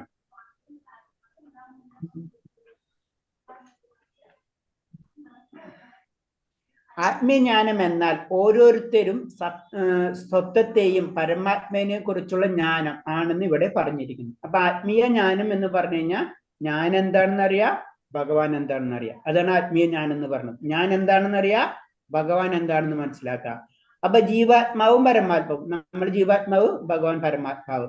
ഗുണപരമായി നോക്കുമ്പോൾ ഒന്ന് തന്നെ, അത് നമുക്കറിയാം, നമ്മൾ പഠിച്ചു പോയിട്ടുള്ളതാണ്, ഒന്ന് തന്നെയാണ്. നമ്മൾ ഗുണപരമായിട്ട് പക്ഷെ അപ്പൊ അവർ രണ്ടും ബ്രഹ്മമാണ്. കാരണം ഭഗവാന്റെ അംശം നമ്മളായതുകൊണ്ട് ഭഗവാനും നമ്മൾ ഒന്ന് തന്നെയാണ്. അതാണ് ബ്രഹ്മം എന്ന് പറയുന്നത്, അഥവാ ആത്മാവാണ്. എന്നാൽ ബ്രഹ്മജ്ഞാനം എന്നത് എളുപ്പം നേടാവുന്നതല്ല. അപ്പൊ ആ പരിപൂർണ അവസ്ഥ, ബ്രഹ്മം എന്താണെന്നുള്ള ഒരു അവസ്ഥ നേടാം. അതായത് ഈ ജീവാത്മാവ് പരമാത്മാവ് എന്താണെന്ന് മനസ്സിലാക്കാൻ അത്ര പെട്ടെന്ന് നമുക്ക് നടക്കില്ല. അതാണ് എളുപ്പമല്ല അത് നേടാൻ. ആത്മസാക്ഷാത്കാരം എന്നൊക്കെ പറയാനൊക്കെ വളരെ ഈസിയാണ്. അത് നേടാൻ, അത് ശരിക്കും മനസ്സിലാക്കാൻ വളരെ ബുദ്ധിമുട്ടുള്ളത് തന്നെയാണ്. നരസിംഹത്തെ പറഞ്ഞിട്ടുണ്ടായിരുന്നല്ലോ പ്രഭുജി, നരസിംഹത്തിന് പറഞ്ഞ ഒന്നുണ്ടല്ലോ, മഹാരാജാവിന്റെ അല്ലേ പറഞ്ഞത്? അതിന്റെ മുന്നേ ആയിട്ട് പറയുന്നുണ്ട്. ബുക്കിൽ പറഞ്ഞിട്ടുണ്ടാവും അല്ലെ? ആ ഓക്കെ ചില പോയിന്റ്സിൽ വിട്ടുപോയിട്ടുണ്ടാവും. സ്ലൈഡിൽ വരുമ്പോൾ എല്ലാ പോയിന്റ്സും നമുക്ക് കവർ ചെയ്യാൻ പറ്റില്ലല്ലോ. പ്രഭുജി നരസിംഹത്തിനെ പറ്റി പറയുമ്പോ അതായത് നമ്മുടെ ഭയം ഉളവാക്കാനും കൂടി വേണ്ടിയിട്ടുള്ള ഒരു ഇത് കൂടി പറയുന്നുണ്ട് നരസിംഹത്തിന്റെ. അതല്ലേ? ഓക്കെ ബുക്കിലല്ലേ അത്? അതെ ഓക്കെ ശരിയാ. അപ്പൊ ഞാൻ പറഞ്ഞെന്ന് വെച്ചാൽ നമ്മൾ എല്ലാ പോയിന്റ്സ് കവർ ചെയ്തിട്ടുണ്ടാവില്ല. മെയിൻ പോയിന്റ്സ് കവർ ചെയ്ത് പോണാണ്. ബുക്ക് കംപ്ലീറ്റ് കവർ ചെയ്യാൻ പറ്റാത്തതുകൊണ്ട്. അപ്പൊ ഇത്ര നമ്മൾ മനസ്സിലാക്കേണ്ട പോയിന്റ് ഇത്രേ ഉള്ളൂ. കാരണം ആ പോയിന്റ്സ് ഏറ്റവും ഉയർന്നതാണ് ഭഗവാന്റെ ഭക്തി എന്ന് ഭാഗവതത്തിലെ പല പോയിന്റ്സുകൾ എടുത്ത് ഇങ്ങനെ പറഞ്ഞുകൊണ്ടിരിക്കുകയാണ്. അതാണ് ആത്മാവിനെ കുറിച്ചുള്ള അന്വേഷണത്തിൽ ഏർപ്പെട്ടിരിക്കുന്ന അനേകം ദാർശനികന്മാരുണ്ട്. പക്ഷെ അവരാരും തന്നെ ഈ വിഷയത്തിൽ കാര്യമായി പുരോഗതി ഒന്നും നേടിയിട്ടില്ല. ലക്ഷത്തിൽ ഒരുവനായിരിക്കും ആത്മജ്ഞാനത്തിന് വേണ്ടി ശ്രമിക്കുന്നത്. ഇങ്ങനെ ശ്രമിക്കുന്ന ലക്ഷങ്ങളിൽ ഒരുവനായിരിക്കും അത് നേടുക എന്ന് ഭഗവത പറയുന്നു. അപ്പൊ നമുക്കറിയാവുന്നതാണ് അല്ലെ? കാരണം ജ്ഞാനിക്ക് തന്നെ പരിപൂർണ അവസ്ഥ കിട്ടൂല. അപ്പൊ ജ്ഞാനാവാൻ തന്നെ വളരെ ബുദ്ധിമുട്ടാണ്. പിന്നെ ജ്ഞാനിൽ നിന്ന് പരിപൂർണ അവസ്ഥ കിട്ടാന്ന് പറഞ്ഞാൽ അതിനേലും ബുദ്ധിമുട്ടാണ്. അപ്പൊ അത് പറഞ്ഞ അന്വേഷണം എന്ന് പറഞ്ഞത് പരിപൂർണതയിലേക്ക് എത്തൂല. അതാരണം കൊണ്ടാണ് നമ്മൾ പറഞ്ഞത് അന്വേഷണം നിർത്താം. നമ്മൾ അന്വേഷിക്കേണ്ടവരല്ല, അന്വേഷിച്ചവർ പറഞ്ഞത് നമ്മൾ പ്രാക്ടിക്കലാക്കാം. അതാണ് നമ്മൾ ചെയ്യുന്നത്. ഭക്തി എന്ന് പറയുമ്പോൾ അതാണ് ഭക്തി. മറ്റേത് ജ്ഞാനി അല്ലെങ്കിൽ ജ്ഞാനം. അപ്പൊ ജ്ഞാനത്തിലേക്ക് നമ്മൾ പറയില്ലേ, നമ്മളത് പറഞ്ഞിട്ടുള്ളതാണ്. ഒരു മരത്തിന് നമുക്കറിയാം വേരുമ വെള്ളം ഒഴിക്കണം. നമ്മൾ അന്വേഷിച്ച് നടന്ന് അതിന്റെ സയന്റിഫിക് ആയിട്ട് നോക്കി അതൊക്കെ പഠിച്ച് അത് കഴിഞ്ഞിട്ട് വെള്ളം ഒഴിക്കണേലും വല്ലത് നമുക്കറിയാം. നമ്മളെ മുതിർന്നവര് പറഞ്ഞിട്ടുണ്ട് അവിടെ വെള്ളം ഒഴിച്ചാൽ മതി, അത്ര നമുക്ക് അറിഞ്ഞാൽ മതി എന്നത് പറഞ്ഞ പോലെയാണ്. അല്ലെങ്കിൽ നമ്മൾക്ക് തന്നെ അന്വേഷിച്ച് നടന്ന് ലാസ്റ്റ് നമ്മൾ കണ്ടുപിടിച്ച് വേരുമ്പിൽ നമ്മൾ വെള്ളം ഒഴിക്കും.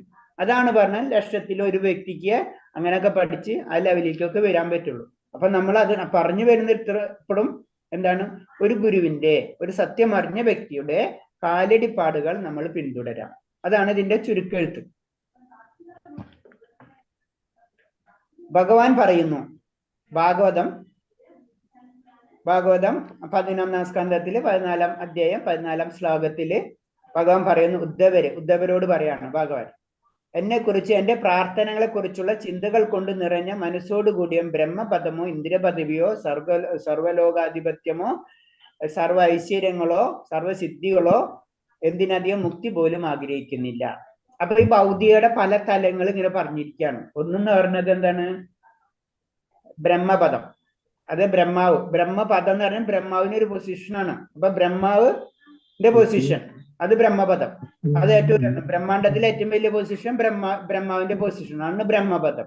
സ്വർഗത്തിലെ ഏറ്റവും വലിയ പൊസിഷൻ ഇന്ദ്രപദം, സ്വർഗലോകപതി അത്. പിന്നെ സർവ്വലോകം, പല ലോകങ്ങളും. പല ലോകം എന്ന് പറയുമ്പോൾ നമുക്കറിയാം ധ്രുവലോകം, വിഷ്ണു ലോകം, അങ്ങനെ പല ലോകങ്ങൾ. അങ്ങനെ ആ ലോകങ്ങൾ പല ലോകങ്ങളുണ്ട്. ആ ലോകത്തിന്റെ അധിപതി. പിന്നെ സിദ്ധികൾ നമ്മൾ പറഞ്ഞു, 8 തരം സിദ്ധികൾ. ആ സിദ്ധി, പിന്നെ മുക്തി, അത് നമ്മൾ പറഞ്ഞു ഭൗതിക ലോകത്തിൽ നിന്ന് വിട്ട് കടന്നു പോകുന്ന അവസ്ഥ, ജസ്റ്റ് വിട്ടിട്ടുള്ളൂ. ഇതൊന്നും ആഗ്രഹിക്കില്ല ആര്? എന്നെ പറ്റി ചിന്തിച്ചുകൊണ്ടിരിക്കുന്ന വ്യക്തികൾ. അവരെന്നെ പറ്റി ചിന്തിച്ചുകൊണ്ടിരിക്കുമ്പോ എനിക്ക് ബ്രഹ്മദേവന്റെ, നമുക്കറിയാം പുരാണങ്ങളിലെ കഥകളില് അസുരന്മാര് ചെയ്തിന് ഇന്ദ്രന്റെ പദവി തട്ടിയെടുക്കുക, ബ്രഹ്മാവിന്റെ പദവി തട്ടിയെടുക്കുക, പല ലോകങ്ങളെ ഭരിക്കുക, ഇങ്ങനെയൊക്കെയാണ് നമുക്ക് കേട്ടിട്ടുള്ളത്. അപ്പൊ അത് തന്നെയാണ് പറഞ്ഞത്, ഇതൊന്നും ഒരു വ്യക്തി ആഗ്രഹിക്കില്ല ഭഗവാന്റെ ചിന്തകൾ മുഴുവനും നമ്മൾ ഹൃദയത്തിൽ കൊണ്ട് നടന്നാൽ. പിന്നെ അടുത്തത് ദാമോദരൻ. നമുക്കറിയാം ദാമം, കയറ് അല്ലെ? ഇപ്പൊ ഭഗവാനെ വയറ്റില് കയറുകൊണ്ട് കെട്ടിച്ചിട്ടുള്ളതാണ്. അപ്പൊ നമുക്ക് കാർത്തിക മാസത്തിലൊക്കെ നമ്മൾ ചെയ്യുന്നതാണ്, വ്രതമാണ് നമ്മളെ. അപ്പൊ ആ സമയത്തുള്ള കാര്യമാണ് പറയുന്നത്. പത്മപുരാണത്തിൽ ഒരു പ്രസ്താവമുണ്ട്. ആ പത്മപുരാണത്തിൽ നിന്നാണ് കോട്ട് ചെയ്തിട്ടുള്ളത്. കാർത്തിക മാസത്തിൽ ശ്രീകൃഷ്ണ ദാമോദരന്റെ രൂപത്തിൽ വേണം പ്രാർത്ഥിക്കാൻ എന്ന് വൃന്ദാവനത്തിൽ ചിട്ട. കൃഷ്ണന്റെ കുട്ടിക്കാലത്തെ അമ്മയായ യശോദയെ കൃഷ്ണന്റെ ഉരലിൽ കെട്ടിട്ട്, ആ രൂപമാണ് ദാമോദര രൂപം.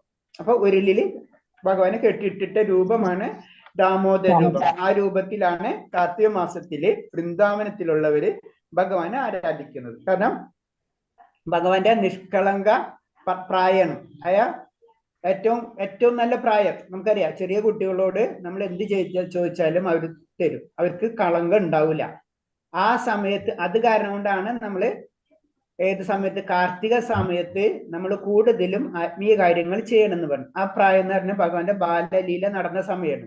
ആ സമയത്ത് ഭഗവാനോട് എന്ത് ചോദിക്കുന്നതോ അത് ഭഗവാൻ തരും. അപ്പൊ അതാണ് ആ സമയത്ത് നമ്മൾ ഇമ്പോർട്ടൻസ് കൊടുക്കുന്നതും അതിന്റെ കാര്യങ്ങൾ ചെയ്യണം. അപ്പൊ അതിൽ പറയുന്നുണ്ടാകുമ്പോ ഒരു കാര്യം ചെയ്തു കഴിഞ്ഞാൽ അതിന്റെ 10 ഇരട്ടി അല്ലെങ്കിൽ 1 കോടി അങ്ങനെ പറയും. ജനറൽ പറയുമ്പോൾ വളരെയധികം ഫലങ്ങൾ നമുക്ക് കിട്ടും. അതുപോലെ തിരിച്ചു ആ സമയത്ത് തെറ്റുകളൊന്നും ചെയ്യാതിരിക്കാനും നമ്മളോട് പറയണതിന്റെ കാര്യം അതാണ്. കാർത്തിക മാസത്തിന്റെ പ്രത്യേകത ഭഗവാനെ ആ ചെറിയ കുട്ടിയുടെ പ്രായത്തിൽ ഭഗവാനെ ചെറിയ കുട്ടീനെ ആഗ്രഹിക്കേണ്ട കാര്യം അതാണ്. അത്ര നിഷ്കളങ്ക രൂപമായിരിക്കും ഭഗവാന്റെ, ഒരിക്കലും കളങ്കം ഉണ്ടാവില്ല. അപ്പൊ എന്താ, നമ്മൾ എന്ത് ചോദിച്ചാൽ, ചെറിയ കുട്ടികളല്ലേ, നമ്മൾ എന്ത് ചോദിച്ചാലും അവരിങ്ങോട്ട് എടുത്തു തരും അല്ലേ, ആ ഒരു പ്രായം. അപ്പൊ അതൊരു ഭഗവാന്റെ ലീലയാണ്. അപ്പൊ ആ ലീലയിലും നമ്മൾ ആഗ്രഹിക്കുന്നത് ഭഗവാന്റെ ഭക്തി തന്നെയാണ് ഭഗവാനോട് ആ സമയത്ത് നമ്മൾ ചോദിക്കുന്നത്. അതാണ് ആ സമയത്ത് നമ്മൾ വ്രതങ്ങൾ കൂടുതൽ എടുക്കുന്നത്. കാർത്തിക മാസത്തിൽ ദാമോദരനുള്ള പ്രാർത്ഥന ഇങ്ങനെയാണ്: ഭഗവാനെ, അങ്ങ് എല്ലാറ്റിനും അധിപതിയാണ്, അങ്ങയാണ് എല്ലാ അനുഗ്രഹങ്ങൾക്കും നൽകുന്നത്. ബ്രഹ്മാവ്, ശിവൻ തുടങ്ങിയ അനേകം ദേവന്മാരുണ്ട്, അവരും തങ്ങളുടെ ഭക്തന്മാരുടെ അഭിഷ്ടങ്ങൾ സാധിച്ചു കൊടുക്കാറുണ്ട്. അപ്പൊ ശിവനായാലും ബ്രഹ്മാവായാലും ഭഗവാന്റെ ഭക്തനാണ് അല്ലേ. അപ്പൊ അത് തന്നെയാണ് എല്ലാവരും പ്രാർത്ഥിക്കണം. അതേപോലെ എന്നെയും ഭക്തനാക്കി തരണമേ എന്ന് നമ്മൾ പ്രാർത്ഥിക്കുന്ന ഒരു സമയം കൂടിയാണ് കാർത്തിക മാസം, ഭഗവാന്റെ ബാല്യലീലകൾ നടന്നിട്ടുള്ളത്. ശിവൻ രാവണന് ഉദാഹരണത്തിന് ശിവൻ എന്താ ചെയ്യുന്നത്, രാവണന് അനേകം വരങ്ങൾ നൽകി, ബ്രഹ്മാവ് ഹിരണ്യകശിപിന് നൽകി. അതേ ശിവനും ബ്രഹ്മാവും പോലും ഭഗവാനിൽ നിന്ന് അനുഗ്രഹം നേടുന്നു. അതായത് ഇത് പറയണമെന്ന് വെച്ച് കഴിഞ്ഞാൽ ഇപ്പൊ നമ്മൾ പറഞ്ഞ പോയിന്റ്സിൽ നിന്നൊക്കെ കൂടി പറഞ്ഞു വരുന്നത്, ബ്രഹ്മാവായാലും ഭഗവാനാണെങ്കിലും പരമശിവനാണെങ്കിലും ആരാണ്, ഭഗവാന്റെ താഴെയാണെന്ന് ഇൻഡയറക്റ്റ് ആയിട്ട് നമ്മളോട് പറഞ്ഞു തരാണ്. ഇത് തന്നെ ശ്രദ്ധിച്ചാലറിയാം, രാവണന് എല്ലാ അനുഗ്രഹം കൊടുത്തത് ഭഗവാനാണ്, അതായത് പരമശിവനാണ് അല്ലെ, ക്ഷിപ്രപ്രസാദിയാണ്. അപ്പൊ കൊടുത്തു. അതേപോലെ തന്നെ ബ്രഹ്മാവ് ഹിരണ്യകശിപിന് കൊടുത്തു. ഈ പ്രശ്നങ്ങൾ തീർത്തതാരാണ്? ഭഗവാനാണ്. അപ്പൊ അതാണ് പറഞ്ഞ ഏറ്റവും ഉയർന്നത് ഭഗവാൻ എന്ന് പറഞ്ഞു വരുന്നത്. അതേസമയം അതുകൊണ്ട് കൃഷ്ണനെ സർവ്വ അനുഗ്രഹദാതാവ് എന്ന് വിശേഷിപ്പിക്കുന്നു. അപ്പൊ ഇവർക്ക് ഈ അനുഗ്രഹം കൊടുക്കാനുള്ള കഴിവ് ആരാണ് കൊടുത്തത്? ഭഗവാൻ തന്നെയാണ്. അത് കാരണം കൊണ്ടാണ് ഭഗവാനെ സർവ്വ അനുഗ്രഹദാത, എല്ലാവർക്കും അനുഗ്രഹം കൊടുക്കേണ്ട രീതിയിലുള്ള കാര്യങ്ങൾ ചെയ്യുന്നതും ഭഗവാൻ തന്നെയാണ്. ഭക്തന്മാരുടെ ഏത് അഭിഷ്ടവും സാധിച്ചു കൊടുക്കാൻ കൃഷ്ണന് കഴിയും. അപ്പോ രാവണൻ ചോദിക്കുന്നത് കൊടുക്കാനുള്ള കഴിവ് ശിവന് കൊടുക്കുന്നത് ഭഗവാനാണ്. അല്ലാണ്ട് പരമശിവന് നേരിട്ടുന്നല്ല, എല്ലാത്തിന്റെ ഉറവിടം ഭഗവാൻ തന്നെയാണ് എന്നാണ് പറഞ്ഞു വരുന്നത്. നമുക്കറിയാം, ഇത് തന്നെ ഈ രണ്ടുപേരും 2 യുഗങ്ങളിലുള്ളവരാണ്. ഹിരണ്യകശിപു സത്യയുഗത്തില്, രാവണൻ ത്രേതായുഗത്തില് അല്ലേ. ഇത് നമുക്കറിയാം. ഇത് ജയനും വിജയനും അവരാണ് ഭൗതിക ലോകത്തിലേക്ക് വരുമ്പോൾ ആ കഥ പറഞ്ഞിട്ടുള്ളതല്ല, നമുക്കറിയാമല്ലോ ആ കഥ. അങ്ങനെ പിന്നെ അവര് ഇവിടെ ജനിക്കുന്നതും അതും ഭഗവാന്റെ വേറൊരു ലീല. കുന്തിദേവിയുടെ പ്രാർത്ഥന. ഇനി കുന്തിദേവിനെ പറ്റി പറയാണ്. ഭഗവാൻ കൃഷ്ണൻ വിട്ടുപിരിയുന്ന സന്ദർഭത്തിൽ കുന്തിദേവി അദ്ദേഹത്തോട് പ്രാർത്ഥിക്കുന്ന ഒരു സന്ദർഭം ശ്രീമദ് ഭാഗവതത്തിൽ ഉണ്ട്. ഇനി കുന്തിദേവി ഭഗവാനെ വിട്ടുപിരിയുന്ന ഒരു സന്ദർഭം പറയാണ്. അതായത് യുദ്ധമൊക്കെ കഴിഞ്ഞ് ഭഗവാൻ ദ്വാരകയിലേക്ക് പോവാണ്. ആ സമയത്തുള്ള കഥ പറയാണ്. മഹാജ്ഞാനികൾക്കോ പരഹംസന്മാർക്കോ സങ്കല്പിക്കാൻ കഴിയാത്തത്ര വലിയവനാണ് അങ്ങ്. ഭൗതികാസ്തിത്വത്തിന്റെ പുനരാവർത്തനത്തിനപ്പുറം നിൽക്കുന്ന ഇത്തരം മഹർഷിമാർക്ക് പോലും മനസ്സിലാക്കാൻ കഴിയാത്ത അങ്ങയുടെ മഹിമാതിരികതെ എന്നെ പോലെയുള്ള താരതമ്യേന ബുദ്ധി കുറഞ്ഞ സ്ത്രീകൾ എങ്ങനെ അറിയാൻ കഴിയും? എങ്ങനെ അങ്ങയെ മനസ്സിലാക്കാൻ കഴിയും? അപ്പൊ കുന്തിദേവിയുടെ വിനയഭാവമാണ്. ഒരു സ്ത്രീയുടെ ഏറ്റവും ഇമ്പോർട്ടൻസ് ആയിട്ടുള്ള ഒരു ക്വാളിറ്റിയിൽ ഒന്നാണ് വിനയം. അതാണ് പറഞ്ഞത്. നമ്മളെപ്പോഴും പറയുന്നത് വിനയം വരുമ്പോൾ എന്താണ്, നമുക്ക് എത്ര ബുദ്ധി ഉണ്ടെങ്കിലും നമ്മളത് പറയില്ല അല്ലേ. ആ വിനയഭാവമാണ് അത് പറയുന്നത്. അപ്പൊ പറഞ്ഞ ഭഗവാൻ എന്താണെന്ന് വലിയ വലിയ ഋഷിമാർക്കോ അറിയില്ല എങ്ങനെയാണ്. അപ്പൊ പിന്നെ എനിക്ക് എന്നെ പോലെയുള്ള ഒരു സാധാരണ സ്ത്രീക്ക് എങ്ങനെ കഴിയും? അപ്പൊ അതിന്റെ അർത്ഥം കുന്തിദേവിക്ക് ബുദ്ധി ഇല്ല എന്ന് അതല്ല പറഞ്ഞത്. ആ വിനയഭാവമാണ്, സ്ത്രീകൾക്കുള്ള വിനയഭാവത്തെ പറ്റി പറയാണത്. ജീവമുക്തരായ മഹാത്മാക്കൾക്ക് പോലും അറിയാൻ കഴിഞ്ഞിട്ടില്ലാത്ത ഭഗവാനെ കുന്തിയെ പോലെയുള്ള വിനയത്തരായ ഭക്തജനങ്ങൾക്ക് മാത്രം അറിയാനാകൂ എന്നതാണ് ഈ ശ്ലോകത്തിന്റെ അന്തരാർത്ഥം. അതാണ് പറഞ്ഞത്. കാരണം ഭഗവാനെ അറിയണമെങ്കിൽ, ഭക്തി കിട്ടണമെങ്കിൽ നമുക്ക് ഏറ്റവും ഇമ്പോർട്ടന്റ് ആയിട്ടുള്ള ഒരു കാര്യം വിനയമാണ്. നമ്മൾ എന്ത് ചോദിക്കുമ്പോഴും പറയുമ്പോഴൊക്കെ ആ വിനയഭാവം വളരെ ഇമ്പോർട്ടൻസ് ആണെന്ന് പറയുന്നത്. പുരുഷന്മാരെക്കാൾ ബുദ്ധി കുറഞ്ഞതായി കണക്കാക്കപ്പെടുന്ന സ്ത്രീവർഗത്തിന്റെ കുന്തി കൃഷ്ണന്റെ മഹിമാതിരി തൊട്ടറിയാൻ കഴിഞ്ഞു എന്നതാണ് ഭാവാർത്ഥം. അപ്പൊ അതിലേക്ക് നമ്മൾ കൂടുതൽ കടക്കണില്ല. കാരണം എന്ന് വെച്ച് കഴിഞ്ഞാല്, കാരണം അതിന് പല കാരണങ്ങളും അതിലുണ്ട്. കാരണം എന്ന് വെച്ച് കഴിഞ്ഞപ്പോ ഞാൻ പറയില്ല, സന്യാസിനികളില്ല എന്ന് പറഞ്ഞതിന്റെ കാര്യം അതാണ്. കുറെ ലിമിറ്റേഷൻസ് ഉണ്ട്. അപ്പൊ അതാണ് അതിൽ കൂടെ പറഞ്ഞു തരുന്നത്. ആ ലിമിറ്റേഷൻസ് ഉള്ളിൽ നിന്നുകൊണ്ട് തന്നെ ഭഗവാനെ മനസ്സിലാക്കാൻ കഴിഞ്ഞു. ആർക്ക്? കുന്തി ദേവിക്ക് എന്നാണ് പറയുന്നത്. ഭൗതിക സുഖഭോഗങ്ങളിൽ ഒട്ടും താല്പര്യമില്ലാത്തത് കൊണ്ട് മുക്താത്മാക്കാർ ഭൗതിക അഭിലാഷങ്ങളിൽ നിന്നും തികച്ചും സ്വതന്ത്രനാണ്. ഇവർ ആത്മരാമന്മാർ എന്ന് വിളിക്കുന്നു. ഞാൻ മുക്താത്മാക്കളെ പറ്റി പറയണം. മുക്താത്മാക്കൾ എന്ന് പറഞ്ഞാൽ എന്താണ്? ഭൗതിക ലോകത്തിൽ നിന്ന് വിട്ടു നമ്മളെ ഉള്ളിലുള്ള ആത്മരാമന്മാർ, ആത്മാവിൽ രമിക്കുന്നവർ, ആത്മാവിൽ ആനന്ദം കണ്ടെത്തുന്നവർ, ആത്മാവിന്റെ ഉള്ളിലുള്ള ആനന്ദം കണ്ടെത്തുന്നവർ. അപ്പൊ എന്നാൽ ഭൗതിക സുഖഭോഗങ്ങളിൽ നിന്ന് ഒട്ടും താല്പര്യമില്ലാത്തത് കൊണ്ട്, ഭൗതികമായിട്ടുള്ള എല്ലാം വിട്ടവര്, അല്ലെങ്കിൽ അവരായിട്ട് അതിന് ബന്ധമില്ല, മുക്താത്മാക്കൾ ഭൗതിക ലോകത്തിൽ നിന്ന് വിട്ട് ഭൗതിക അഭിലാഷം തികച്ചും മുക്ത സ്വതന്ത്രർ, ഇവരെ ആത്മരാമന്മാർ എന്ന് പറയുന്നു.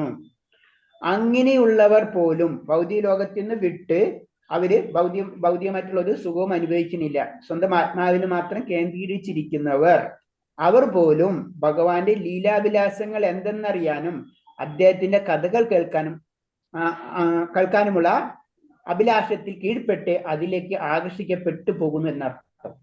അപ്പൊ ഒന്നും വേണ്ട എന്ന് പറഞ്ഞ് നടക്കുന്ന വ്യക്തികളെ ഭഗവാനെ പറ്റി കേട്ട് കഴിഞ്ഞാൽ അതിൽ വീഴും. ഭഗവാന്റെ കഥകൾ, കാര്യങ്ങൾ കേട്ട് കഴിഞ്ഞാൽ അതിലേക്ക് അവര് മാറും എന്ന് പറഞ്ഞ അത്രയും മാധുര്യമുള്ളതാണ് ഭഗവാന്റെ കഥകൾ, ഭഗവാന്റെ ലീലകള്, ഭഗവാന്റെ മഹിമകൾ എന്ന് പറഞ്ഞു തരാണ്. എത്ര ഉയർന്ന, അതായത് ഒന്നും വേണ്ട എന്ന് ചിന്തിച്ച് സ്വന്തം ആത്മാവിൽ മാത്രം ഒതുങ്ങിക്കൂടുന്ന വ്യക്തിക്ക് പോലും എന്താണ് ഭഗവാന്റെ മഹിമകൾ കേട്ട് കഴിഞ്ഞാൽ അതിൽ അവര് വീണുപോകും. അതിനൊരു കഥ പറയുന്നുണ്ട്. അതായത് എവിടെ യമുന തീരത്തേക്ക് പോകുമ്പോ അവിടേക്ക് നോക്കരുതെന്ന് പറയും. കാരണം ഭക്തന്മാർ തമ്മിലുള്ള സംഭാഷണമാണ്. കാരണം അവിടെ ഭഗവാനെ കാണാൻ പറ്റും. അപ്പൊ ഭഗവാന്റെ അലങ്കൃതമായിട്ടുള്ള രൂപം അത് കണ്ടു കഴിഞ്ഞാൽ പിന്നെ നമുക്ക് അവിടെ നിന്ന് വിട്ടുപോരാൻ പറ്റില്ല എന്നാ പറയുന്നത്. അപ്പൊ ഭഗവാൻ ഒരു പ്രാവശ്യം ദർശിച്ച് ഭഗവാന്റെ മഹിമ മനസ്സിലാക്കിയ വ്യക്തി പിന്നെ ഭഗവാനെ വിട്ടുകളയാൻ പറ്റില്ല. അതാണ് പറഞ്ഞത്. ആത്മരാമന്മാരാണെങ്കിലും ഭഗവാന്റെ കഥകൾ കേട്ട് കഴിഞ്ഞാൽ അവരെന്താണ്? അതിലേക്ക് വീണുപോകും. അതാണ് നമ്മൾ ചെയ്യേണ്ടതെന്ന് പറഞ്ഞത്. ഭഗവാന്റെ കീർത്തനങ്ങൾ കേൾക്കുക. നമ്മളെ ആസുര്യ സ്വഭാവമുള്ളവരാണ് നമ്മളെല്ലാവരും. അപ്പൊ അത് മാറണമെങ്കിൽ നമ്മൾ ഭഗവാന്റെ ഈ രൂപ ഗുണ ലീലകൾ നമ്മൾ അറിയണം. ഇതാണ് പറയുന്നത്. ഭഗവാന്റെ മഹിമാനങ്ങളും ലീലാവിലാസങ്ങളും ഭൗതിക കാര്യങ്ങളെല്ലാം എന്നാണ് ഇതിലൂടെ നാം എത്തിച്ചേരുന്ന നിൽക്കുമെന്നും. അപ്പൊ ഇത് നമ്മ സംസാരിക്കുന്നുണ്ടെങ്കിലും നമ്മ കേൾക്കുന്നുണ്ടെങ്കിലും അത് ഭൗതികമല്ല. കാരണം അവര് ഭൗതികത മുഴുവൻ ഉപേക്ഷിച്ച വ്യക്തികളാണ്. പിന്നെ അവര് ആഗ്രഹിക്കുന്നത് എന്താണ്? ഭൗതികമല്ലാത്തതാണ്. അപ്പൊ ഇത് ഭൗതികമല്ല എന്നാണ് പറയുന്നത്. അല്ലെങ്കിൽ പിന്നെ എങ്ങനെയാണ് ആത്മരാമങ്ങൾ എന്നറിയപ്പെടുന്ന മുക്താത്മാക്കൾ ഈ ലീലാവിലാസങ്ങളിൽ ആകർഷിക്കപ്പെടുന്നത്? എല്ലാവരും ഉപേക്ഷിച്ചവര് ഈ ഭഗവാന്റെ ലീലാവിലാസങ്ങളിൽ എങ്ങനെ ആകർഷിക്കപ്പെടുന്നു? കാരണം അത് ഭൗതികമല്ല എന്ന് നമുക്ക് പറഞ്ഞു തരാണ്. അപ്പൊ ഈ മുക്തിക്കും കൂടെ അപ്പുറമാണ് ഭക്തി എന്ന് പറഞ്ഞു തരാണ്. അത് എല്ലാവരെയും ആകർഷിക്കും. എത്ര ആസുര്യ സ്വഭാവമുള്ളവരെ ആണെങ്കിലും അതിൽ ഇറങ്ങിക്കഴിഞ്ഞാൽ അവരെ ആകർഷിച്ചിരിക്കും. മുക്തിക്കപ്പുറമുള്ള കൃഷ്ണപ്രേമം. ഭക്തൻ ഒരിക്കലും ഒരു തരത്തിലുള്ള മുക്തി വേണ്ടിക്ക് വ്യഗ്രനല്ല. മുകളിൽ പറഞ്ഞ പ്രസ്താവനയിൽ നിന്ന് വ്യക്തം. 5 തരം മുക്തി ഉണ്ടെന്ന് നേരത്തെ പറഞ്ഞല്ലോ. ഇവയിൽ ഭക്തൻ ഒരിക്കലും സ്വീകരിക്കാത്തത് സായുജ്യമാണ്. മറ്റ് 4 ഭക്തന്മാർ ആഗ്രഹിക്കുന്നില്ലെങ്കിൽ പോലും ഭക്തി സങ്കല്പങ്ങൾക്ക് വിരുദ്ധമല്ല. അപ്പൊ നമ്മൾ പറയും മുക്തിക്ക് അപ്പുറമാണ് കൃഷ്ണപ്രേമം. അപ്പൊ ഈ 5 തരം മുക്തി ഉണ്ട്. ഈ 5 തരം മുക്തിയിൽ ഭക്തന്മാർ ആഗ്രഹിക്കാത്തത് സായുജ്യ മുക്തിയാണ്. കാരണം എന്താണ്? സായുജ്യ മുക്തിയില് അവിടെ ചെന്ന് ലയിച്ചു കഴിഞ്ഞാല് ഭഗവാനെ ആരാധിക്കാൻ പറ്റില്ല. ഭക്തന്മാരെ വിഷമതാണ്. ഭഗവാന്റെ കാര്യങ്ങൾ എപ്പോഴും ചെയ്തുകൊണ്ടിരിക്കണം. അതാണ് സായുജ്യ മുക്തി ഏറ്റവും ഉയർന്നുള്ള ഭക്തന്മാർ ആഗ്രഹിക്കാത്തത്. അവര് വീണ്ടും മറ്റേത് ഇപ്പൊ സാരൂപ്യമുക്തി ആയാലും സാലോക്യാണെങ്കിലും വീണ്ടും അവർ അക്സെപ്റ്റ് ചെയ്യും. പക്ഷെ ഇതൊട്ടും അവർക്ക് പറ്റില്ല. മറ്റ് 4 ഭക്തന്മാർ ആഗ്രഹിക്കുന്നില്ലെങ്കിൽ പോലും ഭക്തി സങ്കല്പങ്ങൾക്ക് വിരുദ്ധമല്ല. ഈ 4 തരം മുക്തിയും ലഭിച്ച മുക്താത്മാക്കളിൽ ചിലർ കൃഷ്ണപ്രേമത്തിലുള്ള ആത്മീയ ആകാശത്തിലേക്ക് അല്ലെങ്കിൽ ഗോലോക വൃന്ദാവനത്തിലേക്ക് ഉയർത്തപ്പെട്ടിട്ടുണ്ട്. ഇപ്പൊ നമ്മൾ പറഞ്ഞു വൈകുണ്ഠ ലോകമാണ് നമ്മളെ ലോകം എന്ന് പറഞ്ഞത് അല്ലെ. വൈകുണ്ഠ ലോകത്തിൽ എത്തിക്കഴിഞ്ഞാൽ നമ്മുടെ ആത്മാവ് എന്ന് പറയുമ്പോ ചതുർബാഹം അല്ലെ. ഭഗവാന്റെ നാരായണ രൂപമാണ് വൈകുണ്ഠത്തിലുള്ള എല്ലാവർക്കും ഉള്ളത്. അവിടെ എത്തും.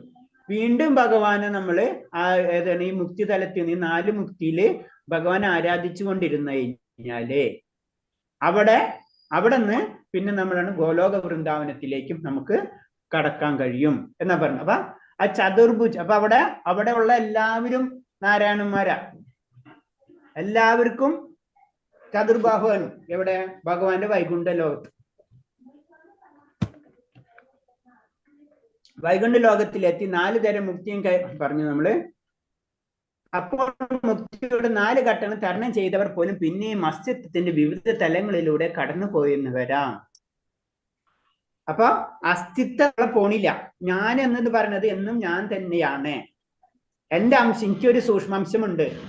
അത് ഞാൻ എവിടെ പോയാലും, ഗോലോക വൃന്ദാവനത്തിൽ പോയാലും വൈകുണ്ഠ ലോകത്തിൽ പോയാലും ഭൗതിക ലോകത്തിലാണെങ്കിലും ഞാൻ എന്ന് പറഞ്ഞത് ഞാൻ തന്നെയാണ് എന്നാ പറയുന്നത്.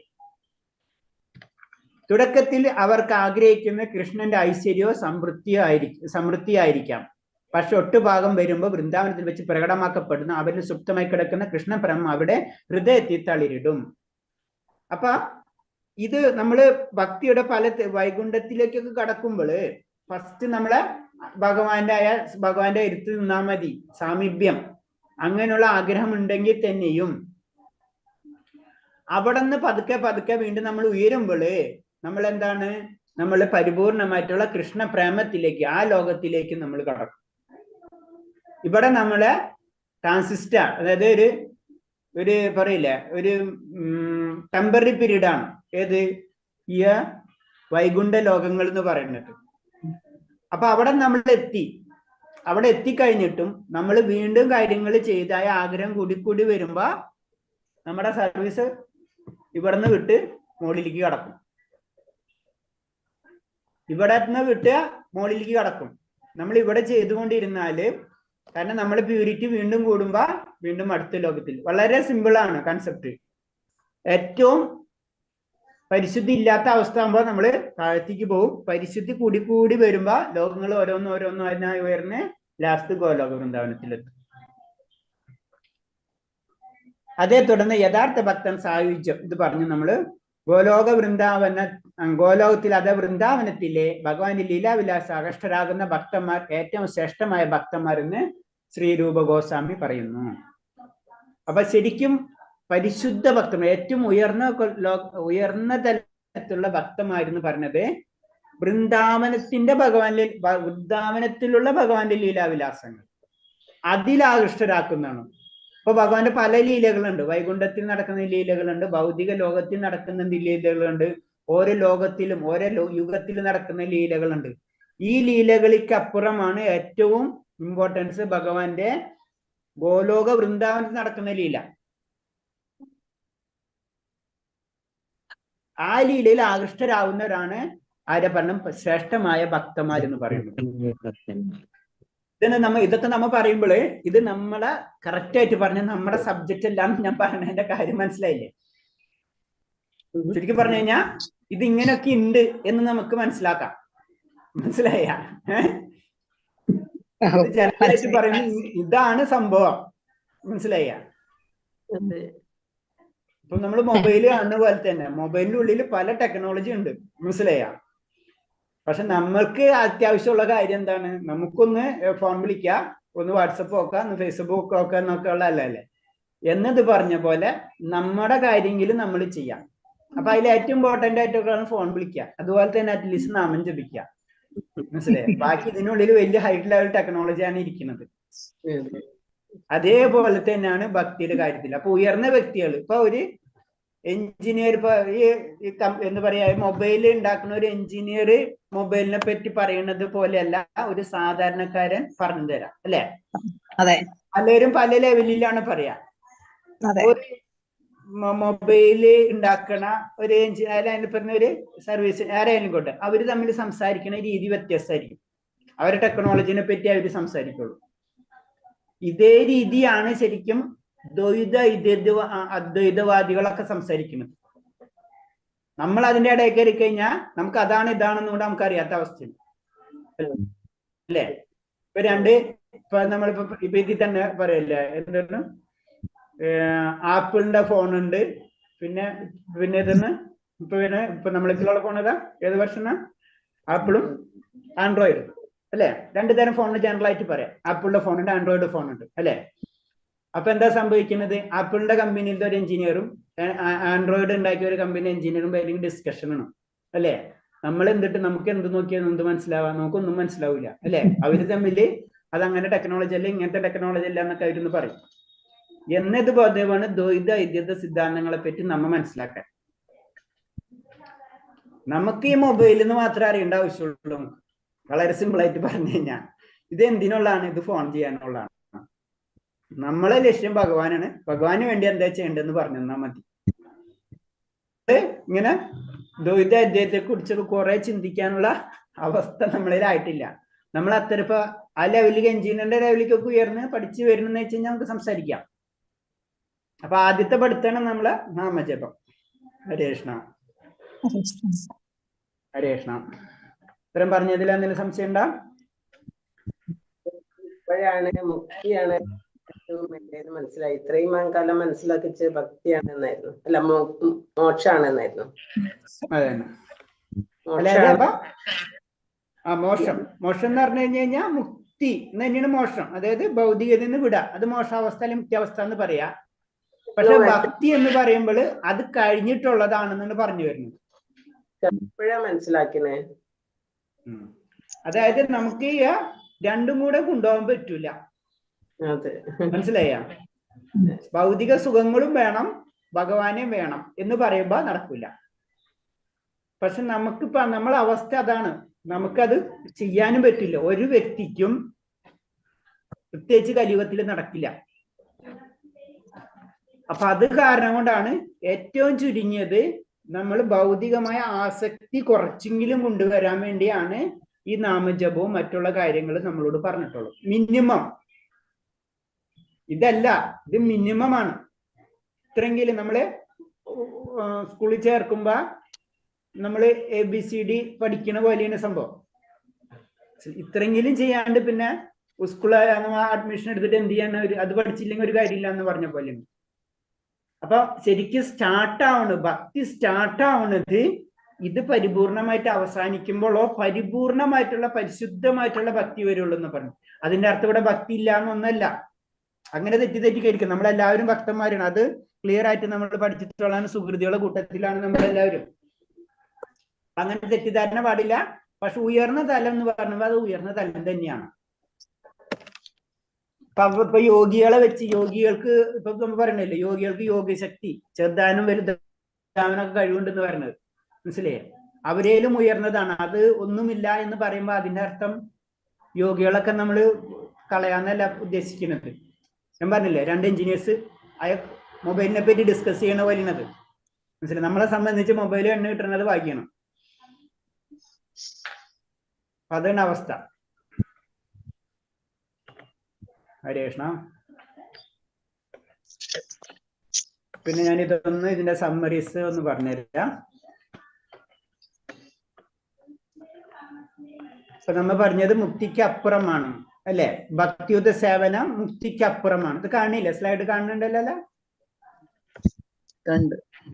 കാണില്ലേ? അപ്പൊ അതിൽ ഒരു യഥാർത്ഥ ഭക്തൻ, മുക്തിക്ക് അപ്പുറമാണ് ഭക്തി തുടങ്ങുന്നത്. അപ്പൊ ഒരു യഥാർത്ഥ ഭക്തന്റെ മനോഭാവം എന്തായിരിക്കും എന്നാണ് പറയുന്നത്. ആ ഭക്തന്റെ ഇതെന്ന് വെച്ച് കഴിഞ്ഞാല് ആ ഭക്തൻ പൃഥ്വി മഹാരാജാവിനെ പോലെ ആയിരിക്കും, ഭരത മഹാരാജാവിനെ പോലെ ആയിരിക്കും, പ്രഹ്ലാദ് മഹാരാജാവിനെ പോലെ ആയിരിക്കും. ഒരു യഥാർത്ഥ ഭക്തൻ എന്ന് പറയുമ്പോ പൃഥ്വി മഹാരാജാവിനെ പോലെ ആയിരിക്കും. അപ്പൊ പൃഥ്വി മഹാരാജാവിനെ പറ്റി പറയുന്നത് ഭഗവത് കീർത്തനം കേൾക്കാനുള്ള ആഗ്രഹം, സങ്കീർത്തനമില്ലാതെ മുക്തി ആവശ്യമില്ല, പരസഹസ്രം കാതുകളും നാവുകളും തരാം എന്തിനു ഭഗവാൻ. അതാണ് പൃഥ്വി മഹാരാജാവിന്റെ ആഗ്രഹം, വേറെ ഒന്നുമില്ല. അടുത്തത് ഭരത മഹാരാജാവിന്റെ ആഗ്രഹം എന്താണ്? രാജപദം, രാജാവ് എന്നുള്ളത് കുടുംബം ഉപേക്ഷിക്കുക, ഭൗതിക ഐശ്വര്യങ്ങളുള്ള വിരക്തി, ഭഗവത് രൂപത്തോടുള്ള തീവ്രമായ ആസക്തി. അതാണ് ഭരത മഹാരാജാവ്. പിന്നെ പ്രഹ്ലാദ് മഹാരാജാവ് കൃഷ്ണപ്രീതിയാണ് പരമനേട്ടം, കാമ്യകർമ്മങ്ങളുടെ വിമോചനം, തിരുനാമ സങ്കീർത്തനത്തിൽ ആനന്ദം. അതാണ് പ്രഹ്ലാദ് മഹാരാജാവ്. അപ്പൊ ഇവര് 3 ഉദാഹരണങ്ങൾ പറയാണ്. ഇതാണ് യഥാർത്ഥ ഭക്തന്മാരെന്ന് പറഞ്ഞു തരാണ്. ആര്? ഭരത മഹാരാജാവിന്റെ സ്വഭാവം, അതുപോലെ പൃഥ്വി മഹാരാജാവിന്റെ സ്വഭാവം, അല്ലെങ്കിൽ ആരാ? പ്രഹ്ലാദ് മഹാരാജാവ്. ഇതാണ് ശരിക്കും ഒരു ഭക്തൻ എന്ന് പറയുമ്പോൾ, പരിശുദ്ധ ഭക്തൻ ഇവരാണ് എന്ന് ശരിക്കും ആരോട് പറഞ്ഞു കൊടുക്കണാണ്? പരീക്ഷിത്ത് മഹാരാജാവിനോട് സുഖദേവ മഹർഷി പറഞ്ഞു കൊടുക്കാണ്. ഇതൊക്കെയാണ് ഭക്തന്മാരെന്ന്. അപ്പൊ ഇവരെ കാലടിപ്പാടുകൾ നീ പിന്തുടരുക. പിന്നെ നമ്മള് 5 തരം മുക്തിനെ പറ്റി പറഞ്ഞു, നമ്മളത് പറഞ്ഞിട്ടുള്ളതാണ്. അപ്പൊ അതും വേണ്ടാന്ന് വെക്കുന്നവരാണ്. അതാണ് നമുക്കറിയാം.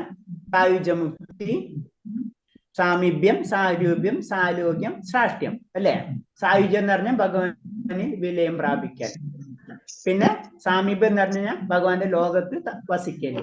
സാരൂപ്യം എന്ന് പറഞ്ഞാൽ ഭഗവാന്റെ അതേ രൂപം നേടല്ലേ. സാലോക്യം എന്ന് പറഞ്ഞാൽ ഭഗവാനായിട്ട് നേരിട്ട് സമ്പർക്കം. പിന്നെ സാഷ്ട്യം എന്ന് പറഞ്ഞാൽ ഭഗവാന്റെ ഐശ്വര്യം നേടൽ. ഇതും ആരാഗ്രഹിക്കില്ല? ഒരു പരിശുദ്ധ ഭക്തൻ ആഗ്രഹിക്കില്ല. പിന്നെ പറഞ്ഞ ഒരു ഭക്തരുടെ ശ്രേഷ്ഠത, ഒരു ഭക്തരാകുമ്പോൾ അവരെ പ്രത്യേകതകളൊക്കെ പറയാണ്. അപ്പൊ അത് ഭാഗവതത്തിലെ കോട്ടിങ്സ് എടുത്ത് പറഞ്ഞിരിക്കാണ്. ആദ്യം ശിവൻ സതീദേവിയോട് പറഞ്ഞു കൊടുക്കാണ്. പരമശിവൻ നാരായണ ഭക്തർക്ക് ഒന്നിനെയും ഭയമില്ല. പരമശിവൻ പറഞ്ഞു കൊടുക്കാണ് സതീദേവിയോട്. സ്വർഗവും നഗരവും അവർക്ക് ഒരേപോലെ തന്നെയാണ്. പിന്നെ വൃദ്ധാസുരൻ എന്ന് പറയുമ്പോ സർവലോക ആധിപത്യത്തെക്കാൾ സേവനത്തിന് മുൻഗണന, അനശ്വരമായ ഭക്തിയുത സേവനം മാത്രം ആഗ്രഹിക്കും. വൃദ്ധാസുരൻ പറയാണ്. പിന്നെ നാഗപത്നികളെ പറ്റി നമുക്കറിയാം. ഭഗവാന്റെ പാദരേഖകൾക്ക് മുന്നിൽ മുക്തി നിസ്സാരം, ആത്മജ്ഞാനികൾ മുക്തിയെ തള്ളിക്കളയുന്നു. ഇതൊക്കെ നാഗപത്നിമാര് പറയുന്നു. അപ്പൊ ചുരുക്കി പറഞ്ഞു കഴിഞ്ഞാല് ആരൊക്കെ വന്നത്? പൃഥ്വി മഹാരാജാവ്, ഭരത മഹാരാജാവ്, പ്രഹ്ലാദ് മഹാരാജാവ്, ശിവൻ പാർവതിനോട് പറയുന്നത്, വൃദ്ധാസുരന്റെ പ്രാർത്ഥന, നാഗപത്നിമാര്, പിന്നെ ഉദ്ധവരോട് ഭഗവാൻ പറയുന്നത്, പിന്നെ ആരോട്?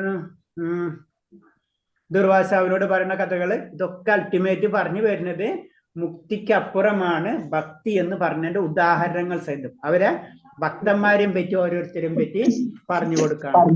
ഇനി ഞാൻ പരമമായ ലക്ഷ്യം എന്താണ്?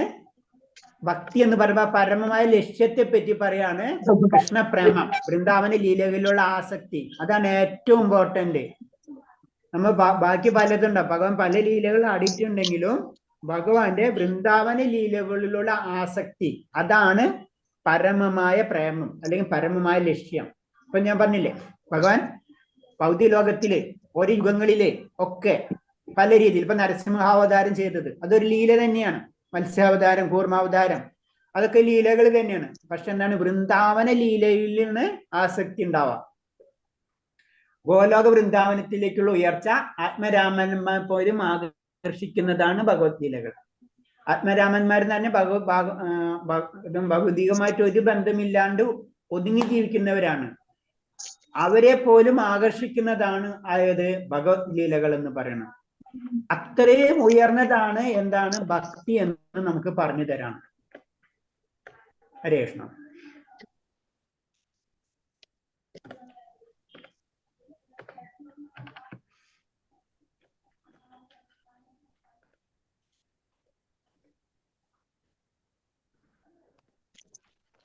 ഇത് നീണ്ടുപോയി. ഹരേ കൃഷ്ണ, ക്ലിയർ ആയ? നീണ്ടൊന്നും പോയിട്ടില്ല. നീണ്ടുപോയിട്ടില്ല അല്ലേ?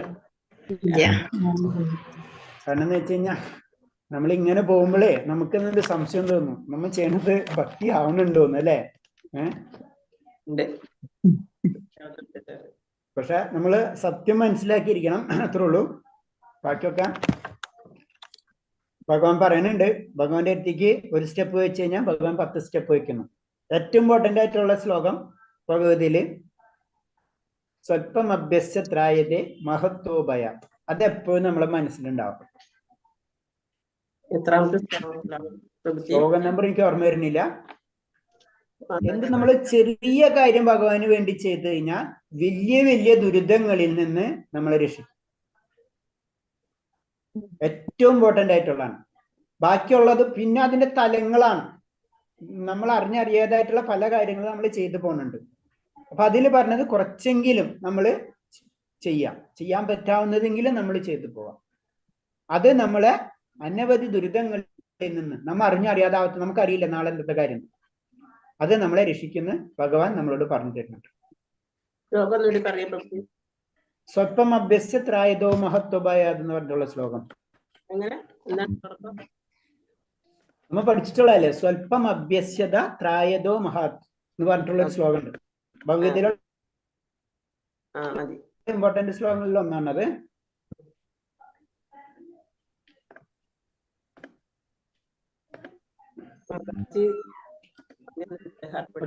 രേഷ്മ,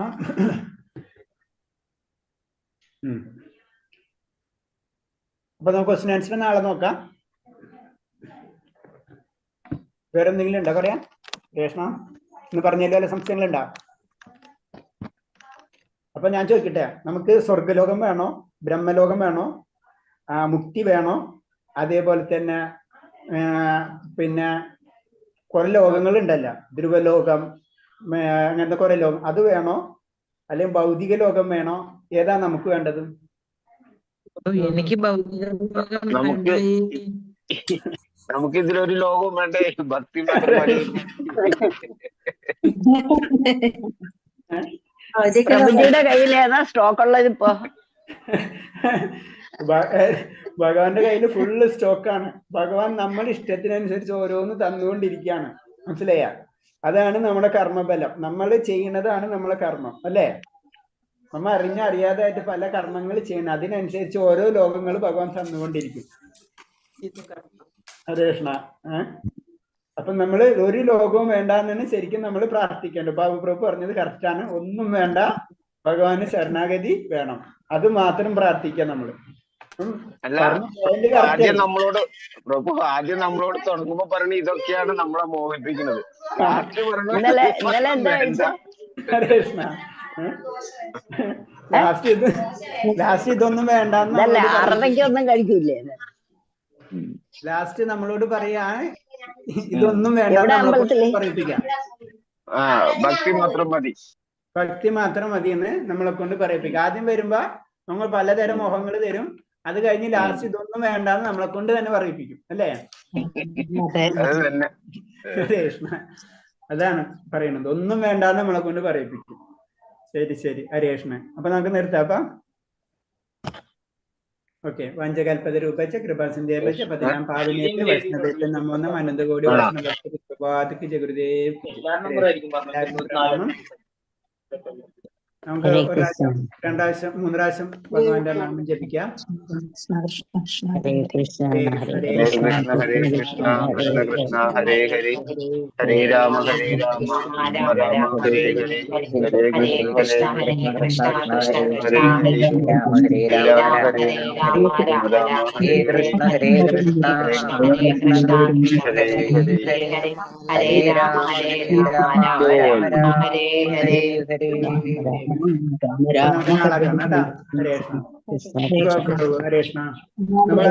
ഹരേ കൃഷ്ണ.